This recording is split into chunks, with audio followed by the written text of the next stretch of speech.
The rain hammered against Jack Mercer's windshield as his headlights caught her barefoot soaked standing in the middle of Highway 24 like a ghost. 20 years ago, billionaire Victor Carlyle's daughter vanished without a trace.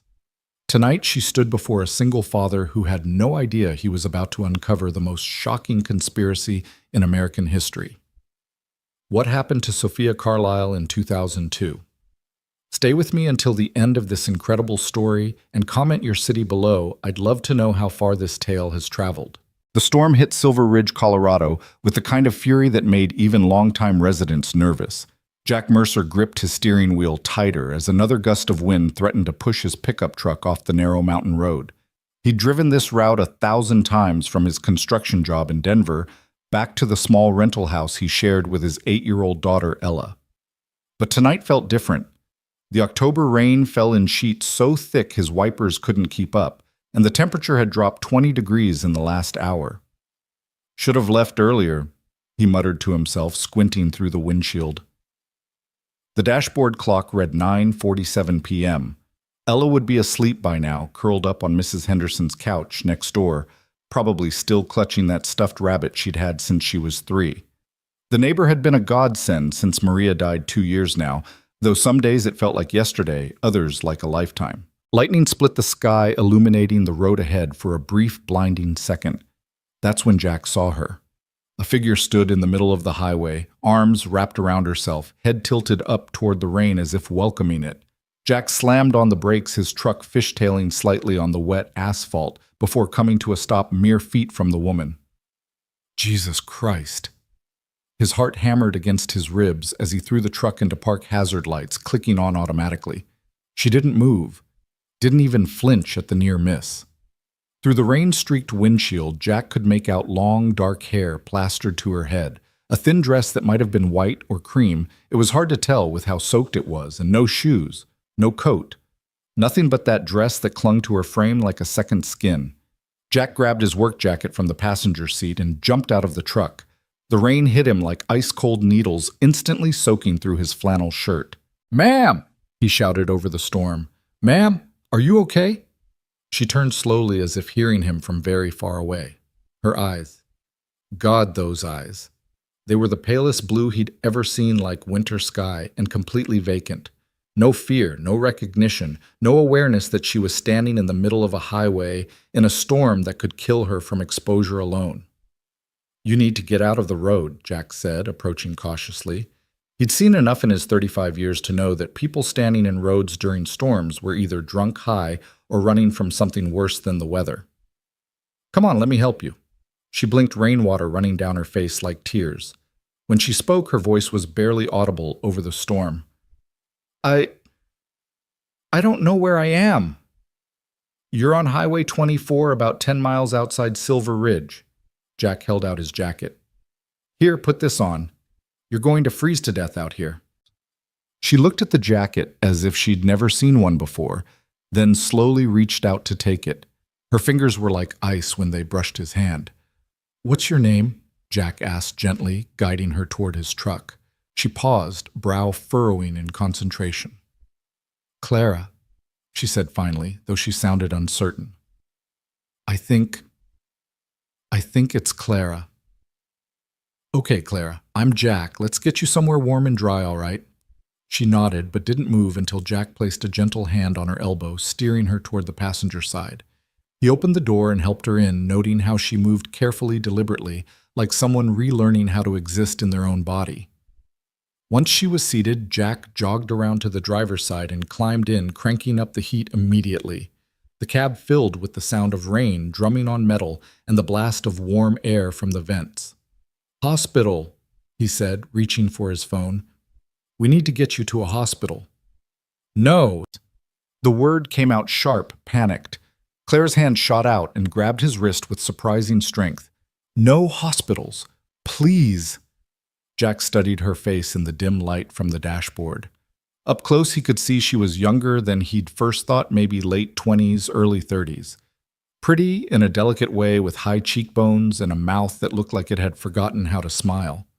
But it was the fear in her eyes that made him pause. Raw, animal fear. "Okay," he said slowly. No hospitals. But you need help. Is there someone I can call family friends? She shook her head, water droplets flying from her hair. I can't remember. I don't remember anything before. She trailed off, looking out the window at the storm. Before what? Before the rain, she whispered. There's nothing before the rain. Jack had heard of this trauma-induced amnesia. His buddy from the army, Rodriguez, had lost 3 months after an IED explosion in Afghanistan. But this seemed different. This woman didn't just seem to have forgotten her past. She seemed untethered from reality itself. Listen, Jack said, making a decision he'd probably regret. I've got a daughter at home, 8 years old. There's a spare room used to be my wife's office. You can stay there tonight, get warm, get some food in you. Tomorrow, when the storm passes, we'll figure out what to do. Sound good? Clara turned those pale eyes on him, and for a moment Jack felt like she was looking straight through him, seeing something beyond his understanding. Why? She asked simply. Jack thought about Maria, about how she'd always insisted on helping strays, dogs, cats, people. Everyone deserves kindness, she used to say, especially when they're lost. Because it's the right thing to do, he said finally. Clara nodded slowly, pulling his jacket tighter around herself. They drove in silence for the remaining 10 minutes to Silver Ridge, the storm gradually lessening to a steady rain. Jack's mind raced with the implications of what he was doing, bringing a stranger home to his daughter, someone who clearly needed more help than he could provide. But something about her vulnerability, her complete disconnection from the world, triggered every protective instinct he had. The house sat at the end of Maple Street, a modest 2-story, with peeling blue paint and a porch that listed slightly to the left. Jack had been meaning to fix both for months, but never seemed to find the time. He pulled into the driveway, noting that Mrs. Henderson's porch light was still on. "Wait here," he told Clara, then jogged next door. Mrs. Henderson answered immediately, as if she'd been watching for him. She was 73, widowed, and treated Ella like the granddaughter she never had. "Storm caught you," she said, not a question. "Yeah, listen, Mrs. H, did Ella give you any trouble?" "Angel as always. Fed her mac and cheese, did her homework asleep by 8:30. She peered past him toward his truck. "You got company." "It's complicated. I found someone who needs help, lost in the storm." Mrs. Henderson's eyes narrowed slightly. She'd been a social worker for 30 years before retiring and had seen every kind of trouble there was. "You be careful, Jack Mercer. You've got that little girl to think about." "I know. I will be." She studied him for a moment longer, then nodded.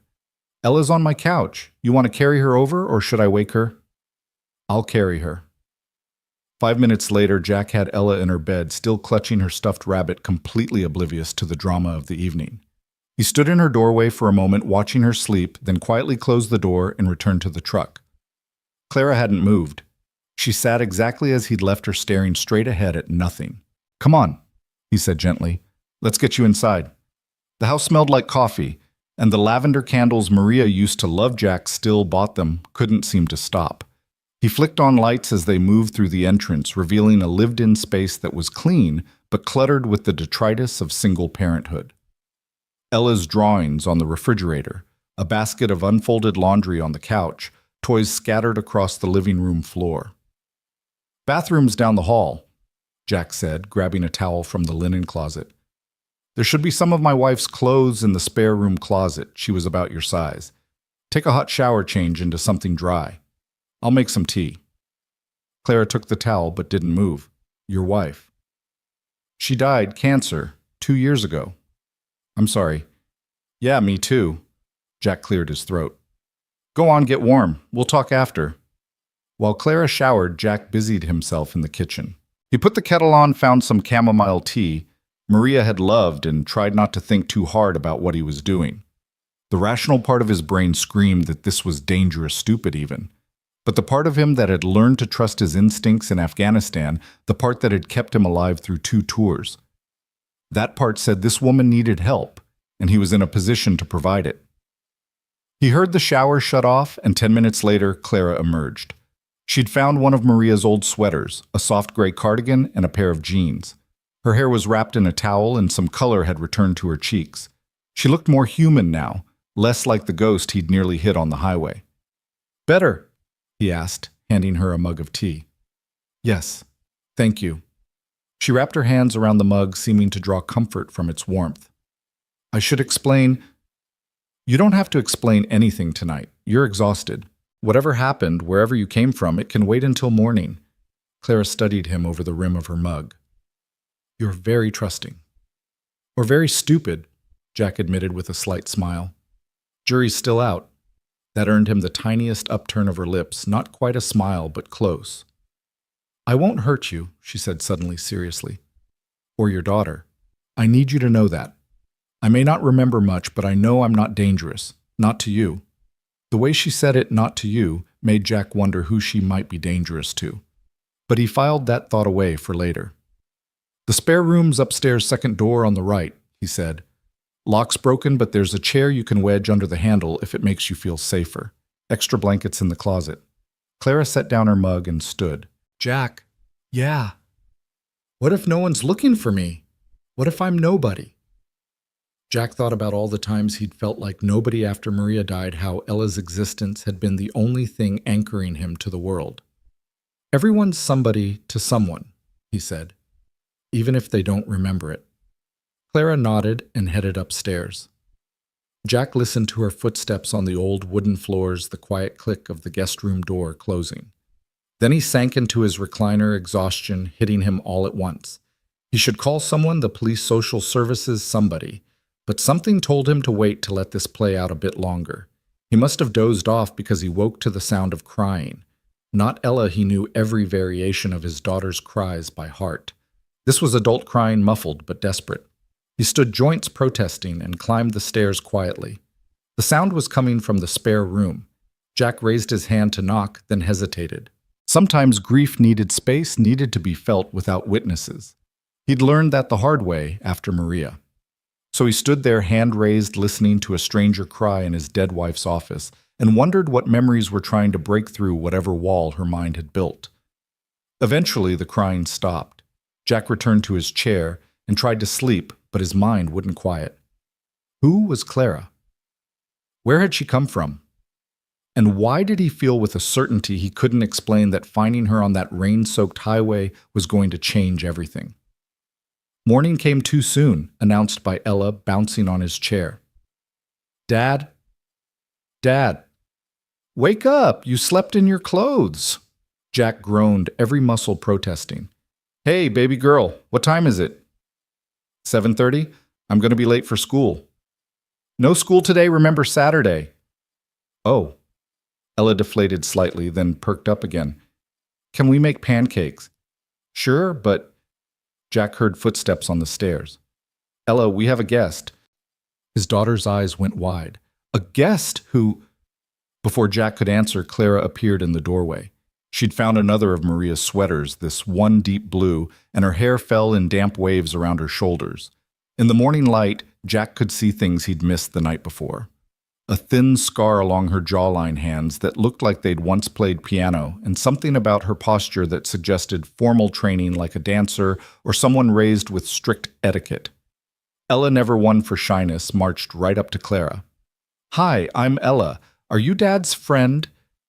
Clara knelt down to Ella's level, a gesture so natural it seemed unconscious. Hello, Ella. I'm Clara. Your dad helped me last night when I was lost in the storm. Were you scared? I hate storms. They're so loud. I was scared, Clara admitted. But your dad was very brave and kind. Ella beamed at Jack. My dad's the best. He builds houses and knows how to fix everything. Even my bike when Tommy Fletcher broke it. Tommy Fletcher didn't break it, Jack corrected. You crashed it trying to jump off the Hendersons' porch. It was a small jump, Ella protested, making Clara smile, a real smile this time. Would you like some breakfast, Clara? Ella asked. Dad makes the best pancakes. They're shaped like animals sometimes. Clara looked to Jack, questioning. He nodded. I would love some pancakes, she said. The three of them moved to the kitchen, Ella chattering non-stop about school, her friends, her art class, her rabbit, Mr. Flopsy. Clara listened with what seemed like genuine interest, asking questions at all the right moments. Jack watched them interact while he mixed batter, noting how comfortable Clara seemed with Ella, how naturally maternal her responses were. "Do you have kids?" he asked during a brief pause in Ella's monologue. Clara's hand stilled on her coffee mug. I don't know." Ella's eyes widened. "You don't know if you have kids?" "Ella." Jack started, but Clara held up a hand. "I was in an accident," she told Ella carefully. "It made me forget things. Important things. Like your family. Like my family." Ella considered this with the seriousness only an 8-year-old could muster. "That's sad. But maybe they're looking for you. We could put up posters like when Mr. Henderson's cat went missing." "Maybe," Clara said softly. Jack served pancakes regular circles, no animals, despite Ella's protests, and they ate in comfortable silence broken only by Ella's occasional observations. But Jack noticed things: how Clara held her fork with perfect etiquette, how she kept touching a spot on her chest where a necklace might rest, how her eyes lingered on the family photos scattered throughout the kitchen. After breakfast, Ella dragged Clara to the living room to show her drawings while Jack cleaned up. He could hear them talking, Ella explaining each piece in detail, Clara asking questions that made Ella giggle. It was the most animated he'd heard his daughter since Maria's death. His phone rang Mrs. Henderson. "Jack Mercer, you better not have some crazy woman in that house with Ella." "She's not crazy, Mrs. H, just lost." I'm coming over." She hung up before Jack could protest. 5 minutes later, she was at the door, arms crossed, expression stern. But it softened when she saw Clara on the floor with Ella helping her color a picture of a butterfly. "Well," Mrs. Henderson said after a long moment, "she doesn't look dangerous." Clara stood, extending a hand. "I'm Clara. You must be Mrs. Henderson. Ella's told me wonderful things about you." Mrs. Henderson shook her hand, studying Clara with eyes that had seen too much to be easily fooled. "You running from someone, honey?" "I don't know," Clara answered honestly. "I don't remember." Mrs. Henderson moved closer, peering at Clara's face. Then she gasped, "Lord have mercy." "What?" Jack asked. Mrs. Henderson grabbed Clara's chin gently, turning her face toward the light. "That scar on your jaw. I've seen it before." Clara pulled back slightly. "You have?" "Not in person, in a photograph. There was a girl years ago, big news story, rich family kidnapping or runaway, they never figured out which." Mrs. Henderson pulled out her phone, typing rapidly. "What did you say your name was?" "Clara." "Clara what?" I don't know." Mrs. Henderson showed them her phone screen. It was an old news article from 2002, "Billionaire's Daughter Vanishes Without a Trace." The photo showed a young woman, maybe 18 or 19, with the same pale blue eyes, the same delicate features. And there, along her jaw, the same thin scar. "Sophia Carlyle," Mrs. Henderson read. "Daughter of tech billionaire Victor Carlyle. Disappeared from the family's estate in Aspen 20 years ago. Never found." Jack looked from the phone to Clara, who had gone very pale. "That's not me," Clara whispered, but her hand went to her jaw, tracing the scar. "Honey," Mrs. Henderson said gently, "look at this picture. Look at it real close." Clara took the phone with shaking hands. Jack watched her face change as she studied the image, confusion, recognition, fear, all flashing across her features in rapid succession. I know this place," she said, pointing to the background of the photo, a grand estate with mountains behind it. There were lilies, in a fountain, and music. Someone was always playing music. "Your mother," Mrs. Henderson said, reading from the article. "Elizabeth Carlyle was a concert pianist." Claire's breathing quickened. "Elizabeth, Lizzie. She called herself Lizzie when father wasn't around." "You remember?" Jack asked. "Fragments, like broken glass, pieces that don't fit together." Clara handed the phone back, wrapping her arms around herself. "If I'm her, if I'm Sophia Carlyle, why can't I remember? Where have I been for 20 years? "That's what we need to find out," Jack said. "But first we need to be careful. If you really are Sophia Carlyle, your disappearance was huge news. There might be people who don't want you to be found. Or people who do," Mrs. Henderson added. Your father, Victor Carlyle, he never stopped looking, spent millions on private investigators, reward search teams. The man was obsessed until the day he died. He's dead? Clara asked. 5 years ago. Heart attack. But the estate, the company, it's all in trust, waiting for you if you ever turned up. Clara sank onto the couch, Ella immediately climbing up beside her, taking her hand. It's okay, Ella said solemnly. Even if you don't remember everything, you're still you. Out of the mouths of babes, Jack thought. He sat on Clara's other side, not touching, but close enough to offer support. We take this slow, he said. No rushing into anything. First, we need to figure out what happened to you where you've been. Then we can worry about who you are. Clara nodded, but her eyes were distant, looking at something none of them could see. There was a woman, she said suddenly. She used to come to the house. Father's business partner. She had cold hands and smiled too much. Evelyn, her name was Evelyn. Mrs. Henderson was already typing. Evelyn Graves, CFO of Carlyle Industries, took over as interim CEO after Victor's death. She showed them another photo, a woman in her 60s with perfectly styled silver hair and a smile that didn't reach her eyes. That's her, Clara said immediately. She was there the night I disappeared. What else do you remember? Jack asked gently. Clara closed her eyes, concentrating. An argument. Father was shouting. Something about trust funds and company control. Evelyn was saying I was too young, too naive, that I'd destroy everything he'd built. Her eyes snapped open. She drugged me, put something in my tea. After that, nothing. Nothing until the rain. 20 years is a long time to keep someone hidden, Mrs. Henderson said, if that's what happened. Unless they didn't expect me to survive, Clara said quietly. Unless I was supposed to die, and something went wrong. The room fell silent except for the tick of the wall clock. Even Ella seemed to understand the gravity of what was being discussed. We need help, Jack said finally. Legal help and protection. I know someone, Mrs. Henderson said. My nephew Marcus. He's a civil rights attorney in Denver, handles whistleblower cases, corporate corruption. He'd know what to do. Can you trust him? Clara asked. With my life, and more importantly with yours. Jack stood, decision made. Call him. Set up a meeting. But here, not in Denver, I don't want Clara traveling anywhere until we know more. Mrs. Henderson nodded, already dialing. While she made the call, Jack noticed Clara had started trembling. Not from cold, the house was warm, but from the weight of possibility of a past rushing back in fragments. Hey, he said softly, you're safe here. Whatever happened, whoever you are, you're safe. She looked at him with those pale eyes, and for a moment he saw not the lost woman from the highway, but someone younger, someone who'd had her entire life stolen. Am I? She asked. If I'm really Sophia Carlyle, if Evelyn Graves did this? She's had 20 years to cover her tracks, 20 years to build her power. What chance do I have against that? You have us, Ella said firmly, still holding Clara's hand. Dad always says the good guys win if they don't give up. Jack met Clara's eyes over his daughter's head. She's right.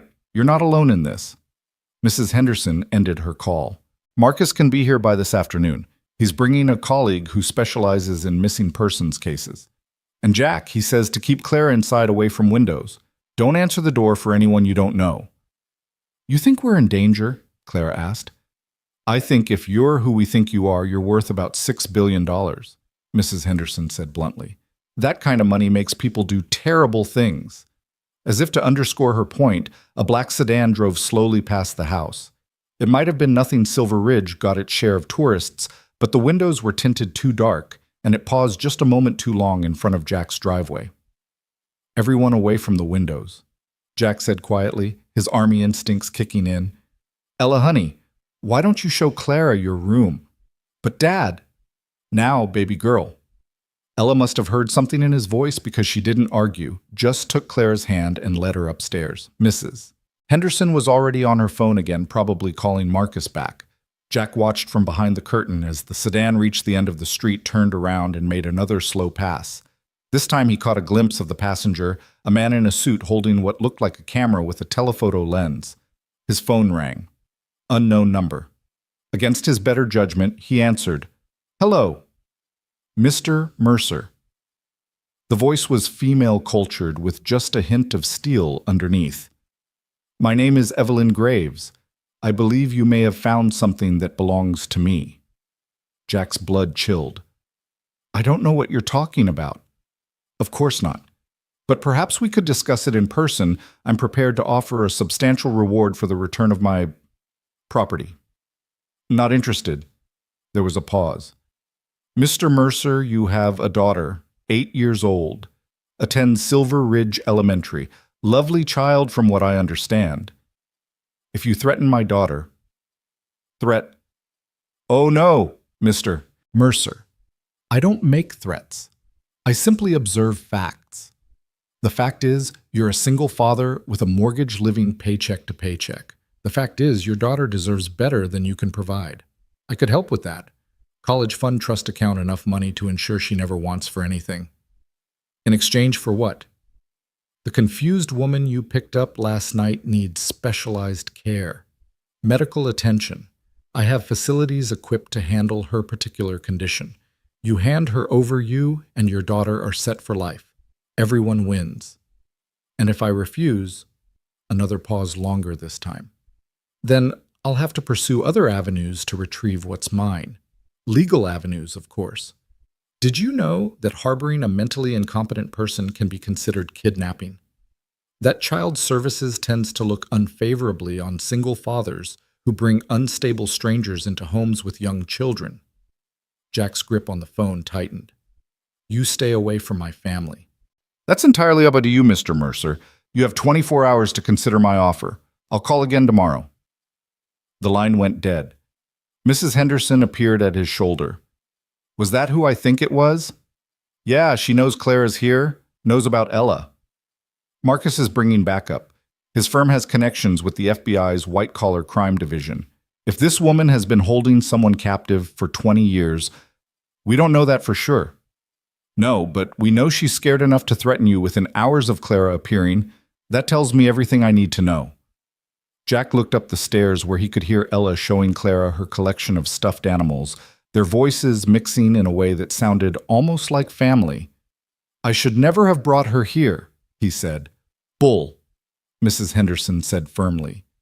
"You did what Maria would have done, what any decent person would do. Now we protect her, and we protect Ella, and we nail this witch to the wall." Despite everything, Jack smiled slightly. "Language, Mrs. H." "Oh, honey, you haven't heard nothing yet. Someone threatens my grandbaby, and yes, that's what Ella is to me. They better be ready for war." The black sedan passed by once more, slower this time. Jack could see 2 men inside now, both watching the house intently. "War," he repeated quietly. "I just wanted to help someone out of the rain. Sometimes," Mrs. Henderson said, "that's how wars start. One person doing the right thing when everyone else would look away." Upstairs, Ella laughed at something Clara said, the sound bright and innocent in a morning that had suddenly turned dark with possibility. Jack made a decision, then. Not the smart one. Maybe not even the safe one, but the right one. "Call Marcus back," he said. "Tell him to bring everyone he can trust. If Evelyn Graves wants a fight, she's got one." The sedan had parked at the end of the street now, engine running, waiting. Jack let them see him watching. Let them know he wasn't intimidated. He'd faced worse than corporate criminals in Afghanistan. And he had something they didn't, something Maria had taught him. Sometimes the most powerful thing in the world was simply refusing to let go when someone needed you to hold on. Clara appeared at the top of the stairs, Ella beside her. "Jack, is everything okay?" He looked up at her, this woman who might be worth billions, who might have had 20 years stolen from her, who his daughter had already decided to protect with the fierce loyalty of childhood. "Everything's going to be fine," he said, and meant it. "We're going to figure this out together." Outside, storm clouds were gathering again on the horizon. But this time, Jack wasn't worried about the weather. He was thinking about Clara's eyes when she'd said Evelyn's name. The flicker of memory that had looked more like rage than fear. Maybe Clara wasn't the helpless victim everyone assumed. Maybe after 20 years, Sophia Carlyle was finally ready to fight back. and Jack Mercer's single dad from Silver Ridge, Colorado, was going to make sure she got that chance. The afternoon sun had barely broken through the gathering clouds when Marcus Henderson arrived with two companions. Jack watched from the window as they parked directly behind the black sedan, effectively blocking it in. The message was clear: they weren't intimidated either. Marcus was nothing like his aunt, where Mrs. Henderson was short and round. He stood well over 6 feet with the build of someone who'd played college football. His companions were equally impressive, a sharp-dressed woman with steel gray hair and a younger man whose eyes constantly scanned their surroundings. "Uncle Jack," Marcus called out loudly as he approached the house, making sure the watchers heard the familial reference. It was smart, establishing that this wasn't just some lawyer visiting a client, but family protecting family. Mrs. Henderson let them in quickly. "About time you got here." Marcus hugged his aunt, then turned to Jack with an extended hand. "Jack Mercer. Heard a lot about you. All good, mostly." His smile was warm, but his eyes were serious. "This is Diana Chen, former FBI, now private investigator. And Thomas Wright, he specializes in identity recovery cases." Diana Chen stepped forward, her handshake firm. "Mr. Mercer, we need to move quickly. The fact that Evelyn Graves has already made contact means she's desperate. Desperate people make mistakes, but they also make dangerous moves." "She threatened my daughter, what?" Jack said flatly. Thomas Wright, who looked young enough to be fresh out of law school but carried himself with surprising confidence, pulled out a recording device. "Did you record the conversation?" "No, I didn't think." "It's okay. We can work with that."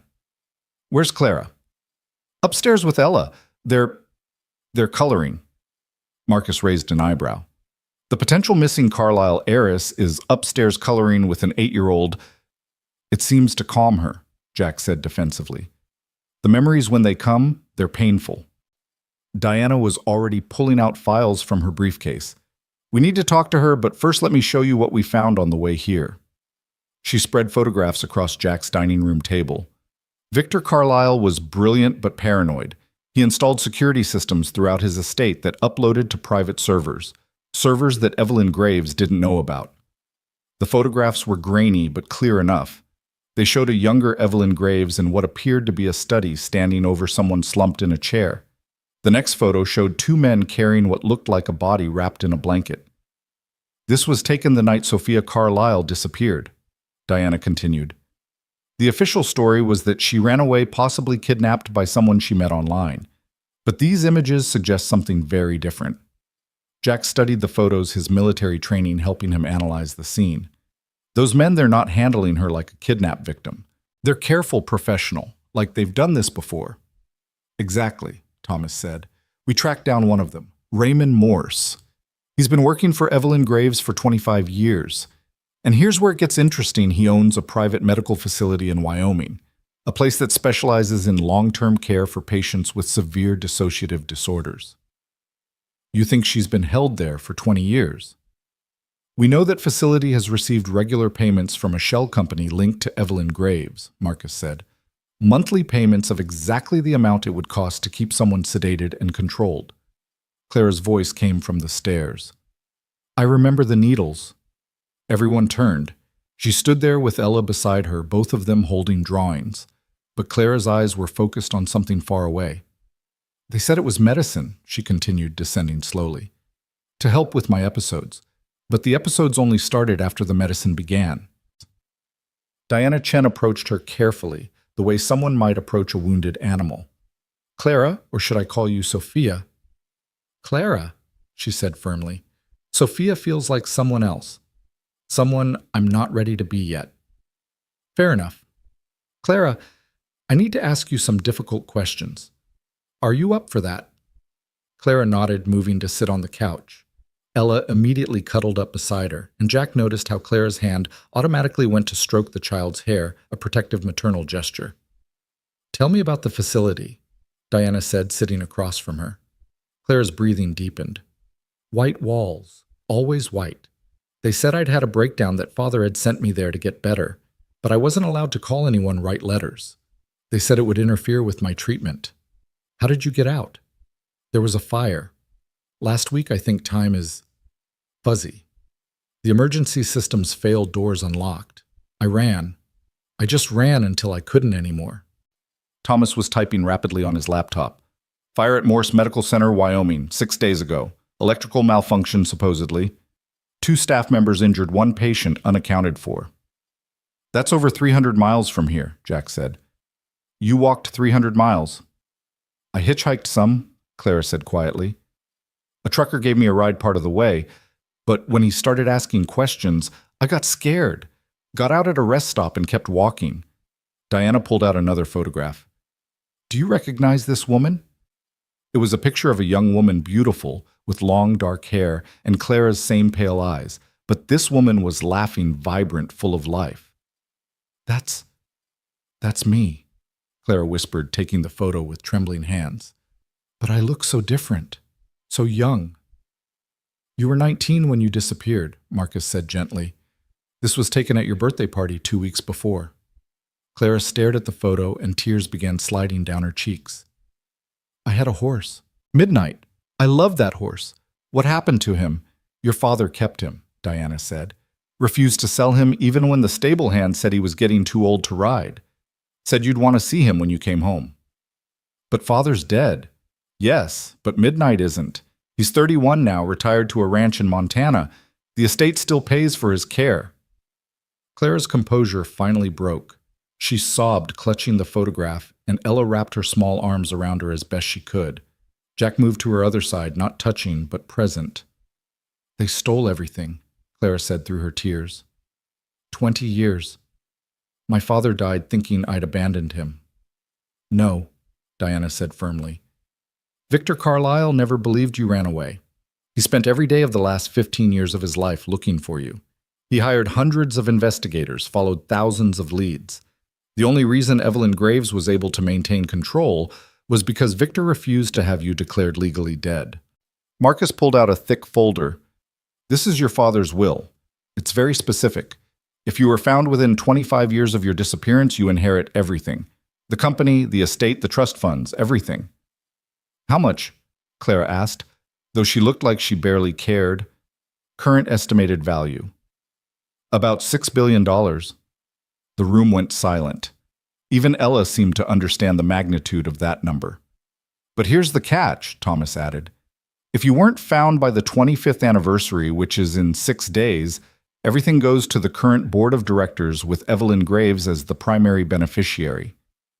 That's why she's desperate, Jack said. She's 6 days away from winning. 6 days away from getting away with it, Diana corrected. But we're not going to let that happen.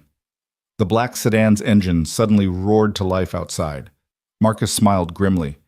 They're going to have a hard time leaving. He pulled out his phone, showing them a video feed. I had my associates attach a GPS tracker while we were talking. Wherever they go, we'll know. Clara stood suddenly pacing to the window. She'll come for me, Evelyn. She won't let me testify, won't let me claim what's mine. Which is why we're moving you, Diana said. Safe house, federal protection. We can have marshals here within the hour. No. Everyone turned to look at Clara. No more running, she said. No more hiding. I've been hidden for 20 years. If we run now, she wins. She gets to spin whatever story she wants. Clara, it's dangerous, Jack started. Everything's dangerous, Clara interrupted. But I have something now I didn't have before. I have proof. I have people who believe me. She looked at each of them in turn, her gaze lingering on Ella. And I have a reason to fight. Marcus and Diana exchanged glances. What do you propose? Marcus asked. We go public, today, before she can create a counter-narrative. Thomas shook his head. That's risky. She'll have lawyers, PR teams. And I have the truth, Clara said, plus whatever else you found in those servers. Diana smiled slowly. Actually, that might work. I have contacts at the Denver Post, CNN, Fox News. A story like this, they'd kill for it. But we need more than just her word, Marcus said. We need... A knock at the door interrupted him. Everyone froze. Were you expecting anyone? Diana asked Jack. No. Another knock more insistent. Mr. Mercer? My name is Dr. Patricia Morse. I'm here about my patient. Clara went rigid. That's her, the woman from the facility, the one who gave me the injections. Diana already had her phone out recording. Marcus moved to the door while Thomas positioned himself by the back exit. Jack pushed Ella behind him. "Dr. Morse," Marcus called through the door. "I'm Marcus Henderson, attorney. My client doesn't wish to speak with you." "Your client is mentally ill and needs medication. Without it, she could become violent, dangerous to herself and others." "Do you have a court order?" "I have medical power of attorney granted by her father." "Her father is dead," Marcus interrupted. "Has been for 5 years. Any power of attorney died with him."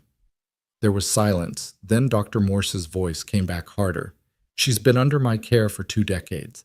I have documentation of her illness, her episodes, her inability to function." Clara suddenly yanked open the door before anyone could stop her. "You mean the documentation of how you kept me drugged? How you told me my father didn't want to see me? How you made me believe I was insane?" Dr. Patricia Morse was a thin woman in her 60s with gray hair pulled back in a severe bun. Her eyes widened, seeing Clara, then narrowed. "Sophia, you're confused. Your illness? My name is Clara now, and the only illness I had was whatever you put in those needles. You need to come with me, for your own safety." "She's not going anywhere," Jack said, stepping beside Clara. Dr. Morse's gaze shifted to him dismissively. "And you are someone who's not afraid of you." "You should be Mr. Mercer. You have no idea what you're dealing with. This woman has a documented history of violence delusions, documented by you." Diana interrupted her phone, still recording. "Tell me, Dr. Morse, how much does Evelyn Graves pay you to keep patients that don't exist?" The doctor's face went pale. "I don't know what you're talking about." "Really?" "Because we have financial records. 20 years of payments for a patient who was supposedly a voluntary commit, but was never allowed visitors, never allowed to leave. That sounds less like treatment and more like imprisonment." Dr. Morse took a step back. "You don't understand. If she remembers, if she fully remembers, it could destroy her mind. The trauma—" "What trauma?" Clara demanded. "What did you do to me?" "Not what we did. What you saw." Dr. Morse's composure was cracking. "The night you disappeared, you saw something you shouldn't have. Something about your father's business, about Evelyn's plans. She couldn't kill you, that would have been too suspicious.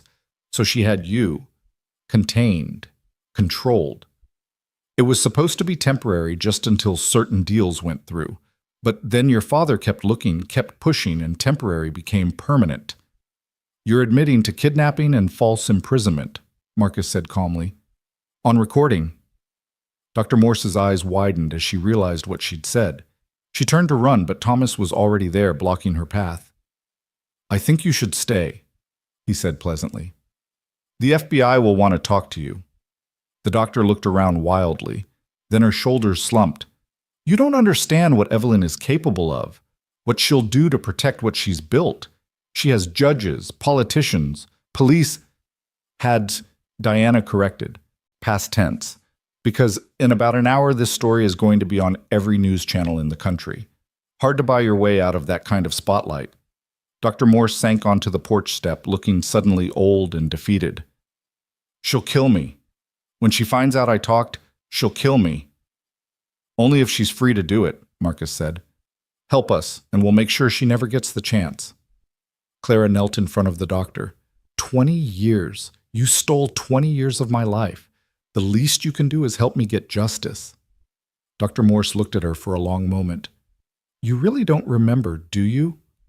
What you saw that night? Tell me." "Your father was going to change his will, cut Evelyn out completely. She'd been embezzling, setting up shell companies, preparing to take over. But Victor found out. He was going to expose her, have her arrested. The meeting was scheduled for the next morning. So she took me." "She killed him," Dr. Morse said quietly. "Not directly, but the stress of losing you, the guilt, the obsessive searching, she knew it would destroy him. And it did. Heart attack at 62, sitting at his desk with your picture in his hand." Clara stood slowly, and Jack saw something change in her face. The lost woman from the highway was gone. In her place stood someone harder, angrier, more determined. "Where's the proof?" she asked. "What? The real documentation. Not the false medical records, but the real proof of what she did. You kept it, didn't you, as insurance?" Dr. Morse hesitated, then nodded. Safety deposit box, First National Bank in Denver. Diana was already on the phone with her FBI contacts. Within minutes, they could hear sirens approaching. The black sedan peeled out tires squealing, but Marcus just smiled. "Let them run," he said. "We know where they're going." The next hour was chaos. FBI agents swarmed the house, taking statements, collecting evidence. A doctor. Morse was taken into custody both for her crimes and her protection. Ella, overwhelmed by all the activity, clung to Clara's hand, and Clara held on just as tight. "You okay, sweetheart?" Clara asked her during a brief break in the questioning. Ella nodded solemnly. "Are you really a princess like in the movies?" "No, honey, just someone who lost her way for a while." "But you're rich." "I might be. Does that matter to you?" Ella considered this. "Will you still make cookies with me?" Clara hugged her tight. "All the cookies you want." Jack watched them, something warm and painful blooming in his chest. His daughter hadn't been this comfortable with anyone since Maria died. And Clara, she held Ella like she was precious, protected, loved. Special Agent Sarah Kim approached him. "Mr. Mercer, we're going to need to place you all in protective custody until we can arrest Evelyn Graves." "No." Agent Kim blinked. "Excuse me." "Clara's right. No more hiding. We do this in the open in public. Make it so big she can't touch us without everyone seeing." The agent looked skeptical. "That's a dangerous game." "Maybe, but it's the right one." Diana Chen had been busy on her phone, and now she looked up with a satisfied smile. "Done. Press conference tomorrow morning, Denver Capitol steps. Every major news outlet will be there. Clara tells her story, we present the evidence, and Evelyn Graves becomes the most wanted woman in America." "She'll run," Thomas pointed out. "No," Clara said quietly. "She won't. She's too arrogant, too sure she can win. She'll come at us legally, first try to discredit me. That's when we'll get her." Marcus nodded approvingly. "You're thinking like a Carlyle now." "I'm thinking like someone who's tired of being a victim." As the FBI agents finished their work and the sun began to set, Jack found himself alone with Clara on the back porch. Ella was inside with Mrs. Henderson, probably being spoiled with cookies and hot chocolate. "Thank you," Clara said softly, "for stopping that night, for bringing me home, for believing me. You don't have to thank me." "Yes, I do. You could have driven past, could have called the cops and let them deal with it. Instead, you brought a stranger into your home, risked your daughter's safety. You're not dangerous." "No, but the people after me are." Jack turned to look at her. In the fading light, she looked ethereal, otherworldly, but also solid, real, present in a way she hadn't been that first night. "My wife would have liked you," he said suddenly, surprising himself. Yeah. She had a thing about broken birds, always bringing home strays, fixing them up. Used to drive me crazy." "I'm not broken," Clara said, but there was no heat in it. "No," Jack agreed. "Bent, maybe, but not broken." They stood in comfortable silence, watching the stars appear one by one.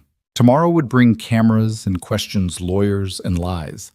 But tonight, there was just this two damaged people standing on a porch, finding comfort in not being alone. "What happens after?" Clara asked. "After the press conference, the arrests, the trials. What happens when I'm Sophia Carlyle again? You figure it out day by day. And you and Ella." Jack wanted to say something about how they'd still be there, how this connection they'd formed meant something, but it was too soon, too complicated. So instead he said, "We'll be cheering you on." Clara turned to face him fully. "I want more than that. Clara, I know it's crazy. I know I have no right to ask, but these past 2 days feeling like part of something, part of a family, I don't want to lose that. You're about to be worth $6 billion. You can have any life you want. But not any family I want. That has to be chosen freely by everyone involved." Before Jack could respond, Ella appeared in the doorway. "Clara, Mrs. Henderson says dinner's ready. She made pot roast." Clara smiled at the little girl, then looked back at Jack. "We should go in." As they walked inside, Jack caught her hand briefly. "We'll figure it out," he said. "All of it. Together. She squeezed his hand once, then let go. But the promise lingered of possibility of hope, of something neither of them had expected to find on a rain-soaked highway. The local news was already running teasers about tomorrow's press conference. Billionaire's missing daughter found alive after 20 years. Exclusive details tomorrow. Evelyn Graves had to be watching, had to be planning her countermove. But as Jack watched Clara help Ella set the table laughing at something Mrs. Henderson said, he thought maybe they had something Evelyn didn't expect.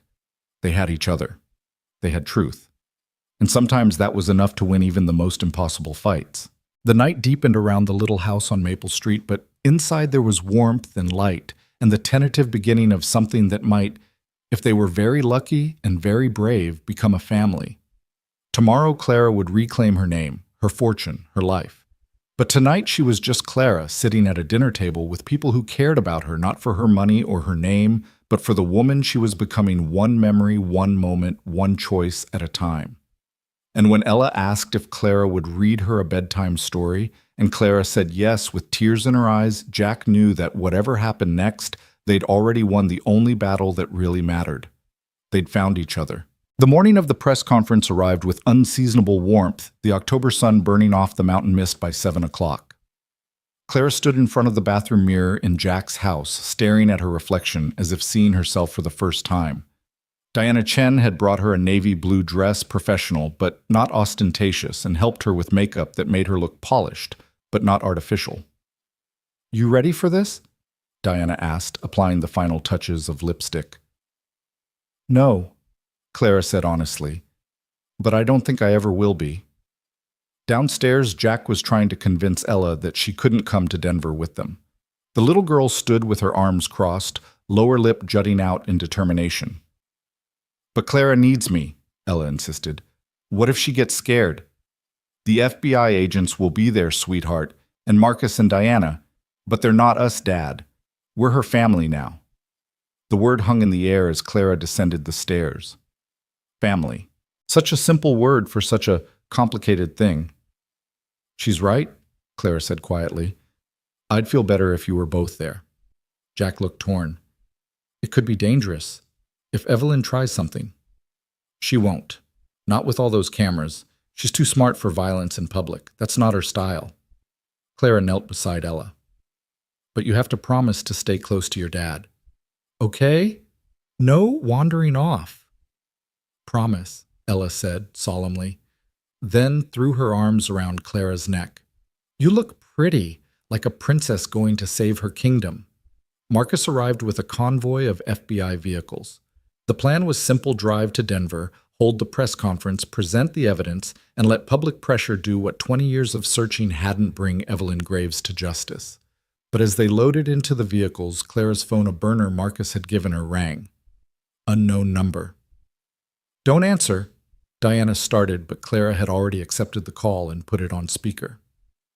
"Hello, Sophia." Evelyn Graves' voice was exactly as Clara remembered, cultured cold, with an undertone of perpetual disappointment. "Or are you going by Clara now I heard about your little press conference? I'm disappointed. I thought we could handle this privately, like civilized people." "Civilized people don't lock teenagers in psychiatric facilities for 20 years, Clara replied, her voice steady. "Is that what Patricia told you, poor dear, always so dramatic? You were ill, Sophia, dangerously ill. Your father agreed." "My father is dead because of you." There was a pause. "Your father was a weak man who couldn't accept hard truths. His daughter had a psychotic break, attacked a board member." "That's a lie." "Is it? I have documents, medical records, security footage of you screaming about conspiracies attacking me in your father's study. You were dangerous, Sophia. You still are." Clara's hands were shaking, but her voice remained firm. "Then why not have me arrested? Why hide me away?"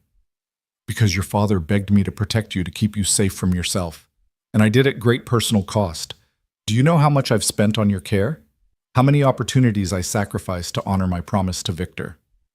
Jack grabbed the phone. "Lady, you're so full of it, I can smell you from here." "Ah, the heroic construction worker. Tell me, Mr. Mercer, how well do you really know this woman? Has she told you about the voices she hears, The episodes where she doesn't know who she is, the violence she's capable of. I know she's scared of you, that's enough for me. How touching, but fear and paranoia often go hand in hand. Ask her about the fire at the facility. Ask her if she really remembers how it started. The line went dead.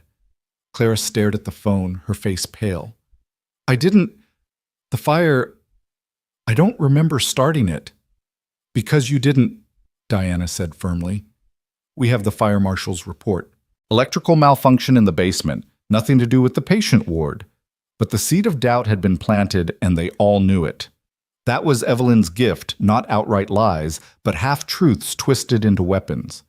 The drive to Denver took 90 minutes, and with each mile the media presence grew. News vans followed their convoy, helicopters circled overhead, and by the time they reached the Capitol steps, hundreds of people had gathered. Jesus, Jack muttered, pulling Ella closer. This is insane. This is justice, Marcus corrected. 20 years in the making. They were ushered to a podium set up on the Capitol steps. Cameras flashed like strobes, reporters shouted questions, and Clara looked small and fragile against the backdrop of government granite. But when she stepped to the microphone, something changed. Her shoulders straightened, her chin lifted, and for the first time Jack could see the woman she might have been if those 20 years hadn't been stolen. My name is Sophia Claire Carlyle, she began, her voice carrying across the crowd. 20 years ago, I disappeared from my family's estate in Aspen. The world was told I ran away, possibly kidnapped, probably dead. That was a lie. The crowd fell silent, even the reporters stopping their chatter. I was drugged, kidnapped, and held in a private psychiatric facility for 2 decades by people my father trusted, people who stood to gain billions if I never surfaced. I was told I was insane, violent, dangerous. I was kept sedated, isolated, forgotten. But 6 days ago I escaped, and today I'm here to tell the truth. She spoke for 20 minutes, laying out the facts with a clarity that surprised everyone, including herself. The drugs that stole her memories, the lies about her father not wanting to see her, the way they'd made her doubt her own sanity until she almost believed she was the monster they claimed. When she finished, the questions came in a flood. Where's your proof? Diana stepped forward with boxes of documents. Financial records, medical files, security footage from the Carlyle estate the night of the disappearance. Everything is here, and copies have been provided to the FBI and the Attorney General's office. What about Evelyn Graves' claims that you're mentally unstable? I probably am, Claire said, surprising everyone with her honesty. 20 years of forced medication and isolation don't leave someone undamaged. But unstable doesn't mean wrong. It doesn't mean lying. And it certainly doesn't justify what was done to me. A commotion at the edge of the crowd drew everyone's attention. A black town car had pulled up, and Evelyn Graves emerged flanked by a team of lawyers. She looked exactly as Clara remembered, silver hair, perfectly coiffed designer suit, immaculate smile sharp as winter. I hate to interrupt this performance, Evelyn said, her voice somehow carrying despite having no microphone. But I felt the public deserved to hear both sides of this tragic story. She approached the podium with the confidence of someone who'd never lost a fight that mattered. Clara stepped back instinctively, and Jack moved closer, Ella's hand tight in his. Ladies and gentlemen, Evelyn continued, somehow commandeering the press conference. What you're witnessing is the heartbreaking result of mental illness left untreated. Sophia Carlyle did disappear 20 years ago into a delusion so complete that she's convinced herself of this elaborate conspiracy. You're lying, Clara said, but without a microphone, her voice barely carried. Evelyn produced a tablet, holding it up for the cameras. Security footage from the Carlyle estate the night in question. Would you like to see what really happened? The footage played on the large screen someone had hastily set up. It showed a young Clara in what appeared to be Victor Carlyle's study, screaming, throwing books, attacking someone off camera. The quality was poor, grainy, but the resemblance was unmistakable. That's not real, Clara whispered, but doubt crept into her voice. That's not what happened. Isn't it? Evelyn asked. Or have the medications finally worn off enough for the truth to surface? You had a psychotic break, Sophia. You attacked me, threatened to kill yourself and others. Your father was devastated, but he agreed that long-term psychiatric care was your only option. Marcus stepped forward. That footage has been doctored. We can prove apochika. Can you... How convenient that you claim evidence is fake when it doesn't support your narrative. Evelyn turned to the cameras. I've cared for this young woman for 20 years, spending millions on the best psychiatric care available. And this is my thanks wild accusations and conspiracy theories. The crowd was murmuring now, uncertain. This was the problem with truth. It was often less convincing than a well-crafted lie. But then Ella pulled free from Jack's hand and ran to the podium before anyone could stop her. She grabbed the microphone, her small voice booming across the plaza. "You're a liar and a mean lady," she shouted at Evelyn. "Claire's not crazy. She's nice and reads me stories and makes the best hot chocolate, and you're just mad because she escaped and now you can't steal her daddy's money." The crowd fell silent again, charmed by the fierce little girl defending her friend. But Evelyn's expression turned cold, dangerous. "How sweet," she said, "using a child as a prop. Tell me, Mr. Mercer," she looked directly at Jack, "how much are they paying you to house this woman, to provide this touching family tableau?" Jack started forward, rage flooding through him, but Clara caught his arm. "Don't," she whispered. "This is what she wants." To make us look unstable, violent. But something else was happening in the crowd. People were pulling out their phones, not to record, but to search. Within minutes, someone shouted, "The facility in Wyoming, it's owned by Evelyn Graves. The payments, they're all here in public corporate filings. Victor Carlisle's will, it's public record. Everything goes to his daughter, unless she's declared dead or incompetent." Evelyn's composure cracked slightly. "Corporate structures are complex. Is that why you had my father's will changed 3 times in the year after I disappeared?" Clara asked, finding her voice again. "Each time extending the period before I could be declared dead. That was Victor's wish. Or was it because you needed time to solidify your control over the company to make yourself indispensable?" Diana had been working on her laptop and suddenly smiled. "Got it. The original security footage from the Carlisle estate. The real footage from Victor's private server." She connected to the screen. "Let's see what really happened that night." The new footage was clear, time-stamped, authenticated. It showed young Sophia Carlisle in her father's study, yes, but she wasn't attacking anyone. She was backing away from Evelyn Graves, who held a syringe. "No, please." The young Sophia's voice was clear on the audio. "I won't tell anyone about the money, I promise. Just let me go." "I'm afraid it's too late for that, dear," Evelyn's younger self replied. "Your father's too trusting. He'd believe you over me, and I've worked too hard to let a spoiled child ruin everything." The injection, the struggle, Sophia collapsing. Then the 2 men entering, wrapping her in a blanket, carrying her out, and Evelyn's voice cold and calculating. "Make sure she's kept sedated. I don't care how long it takes. She doesn't leave that facility until I say so." The crowd exploded. Reporters surged forward, shouting questions at Evelyn, whose lawyers formed a protective wall around her. "That's fabricated," Evelyn shouted. "Deep fake technology." But the FBI agents were already moving Agent Kim's voice, cutting through the chaos. "Evelyn Graves, you're under arrest for kidnapping, false imprisonment, conspiracy to commit fraud." The list went on, but Clara had stopped listening. She was shaking, the adrenaline of confrontation giving way to something deeper. 20 years of gaslighting, of being told she was insane, of doubting her own memories, all validated in a few minutes of authentic footage. Jack wrapped an arm around her shoulders, and she leaned into him, drawing strength from his solid presence. Ella hugged her from the other side, fierce and protective. "You did it," Jack murmured. "You won." "Not yet," Clara said, watching as Evelyn was led away in handcuffs, still protesting her innocence. "She has resources, lawyers, connections. This isn't over." But something had shifted in the crowd's energy. People were applauding, some crying. A woman pushed forward, grabbing Clara's hand. "My daughter disappeared 10 years ago," she said through tears. "They said she ran away, but I never believed it. Seeing you here, seeing you fight, it gives me hope." More people pressed forward, sharing stories of lost loved ones, of systems that failed them, of justice delayed but not forgotten. Clara listened to each one, held their hands, promised to help however she could.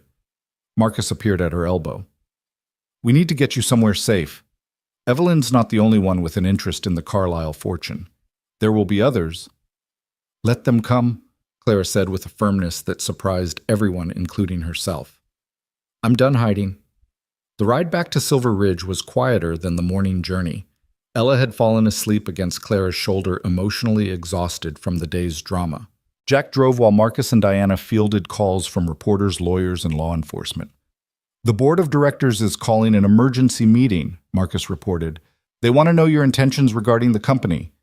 Tell them they'll find out when I'm ready to tell them, Clara replied. I've waited 20 years. They can wait a few days. As they neared Silver Ridge, Clara's burner phone rang again. This time, it was a number Marcus recognized. That's Raymond Morse, he said. The facility owner. He's probably trying to make a deal. Clara answered anyway. Mr. Morse? Miss Carlyle. His voice was nervous, stuttering. I want you to know I had no idea what Evelyn was really doing. I thought you were genuinely ill, that we were helping. You kept me drugged and imprisoned for 20 years, following what I believed were legitimate medical orders. Please, I have a family, children. I'll testify against Evelyn, tell everything I know. Just please don't destroy my life like she destroyed yours. Clara was quiet for a long moment. Jack watched her in the rearview mirror, saw her struggling between justified anger and unexpected mercy. Testify, she said finally. Tell the truth, all of it, and then disappear. Change your name, leave the country. I don't care.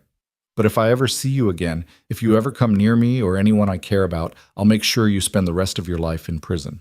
Understood? Yes, yes, thank you. You won't regret. Clara hung up.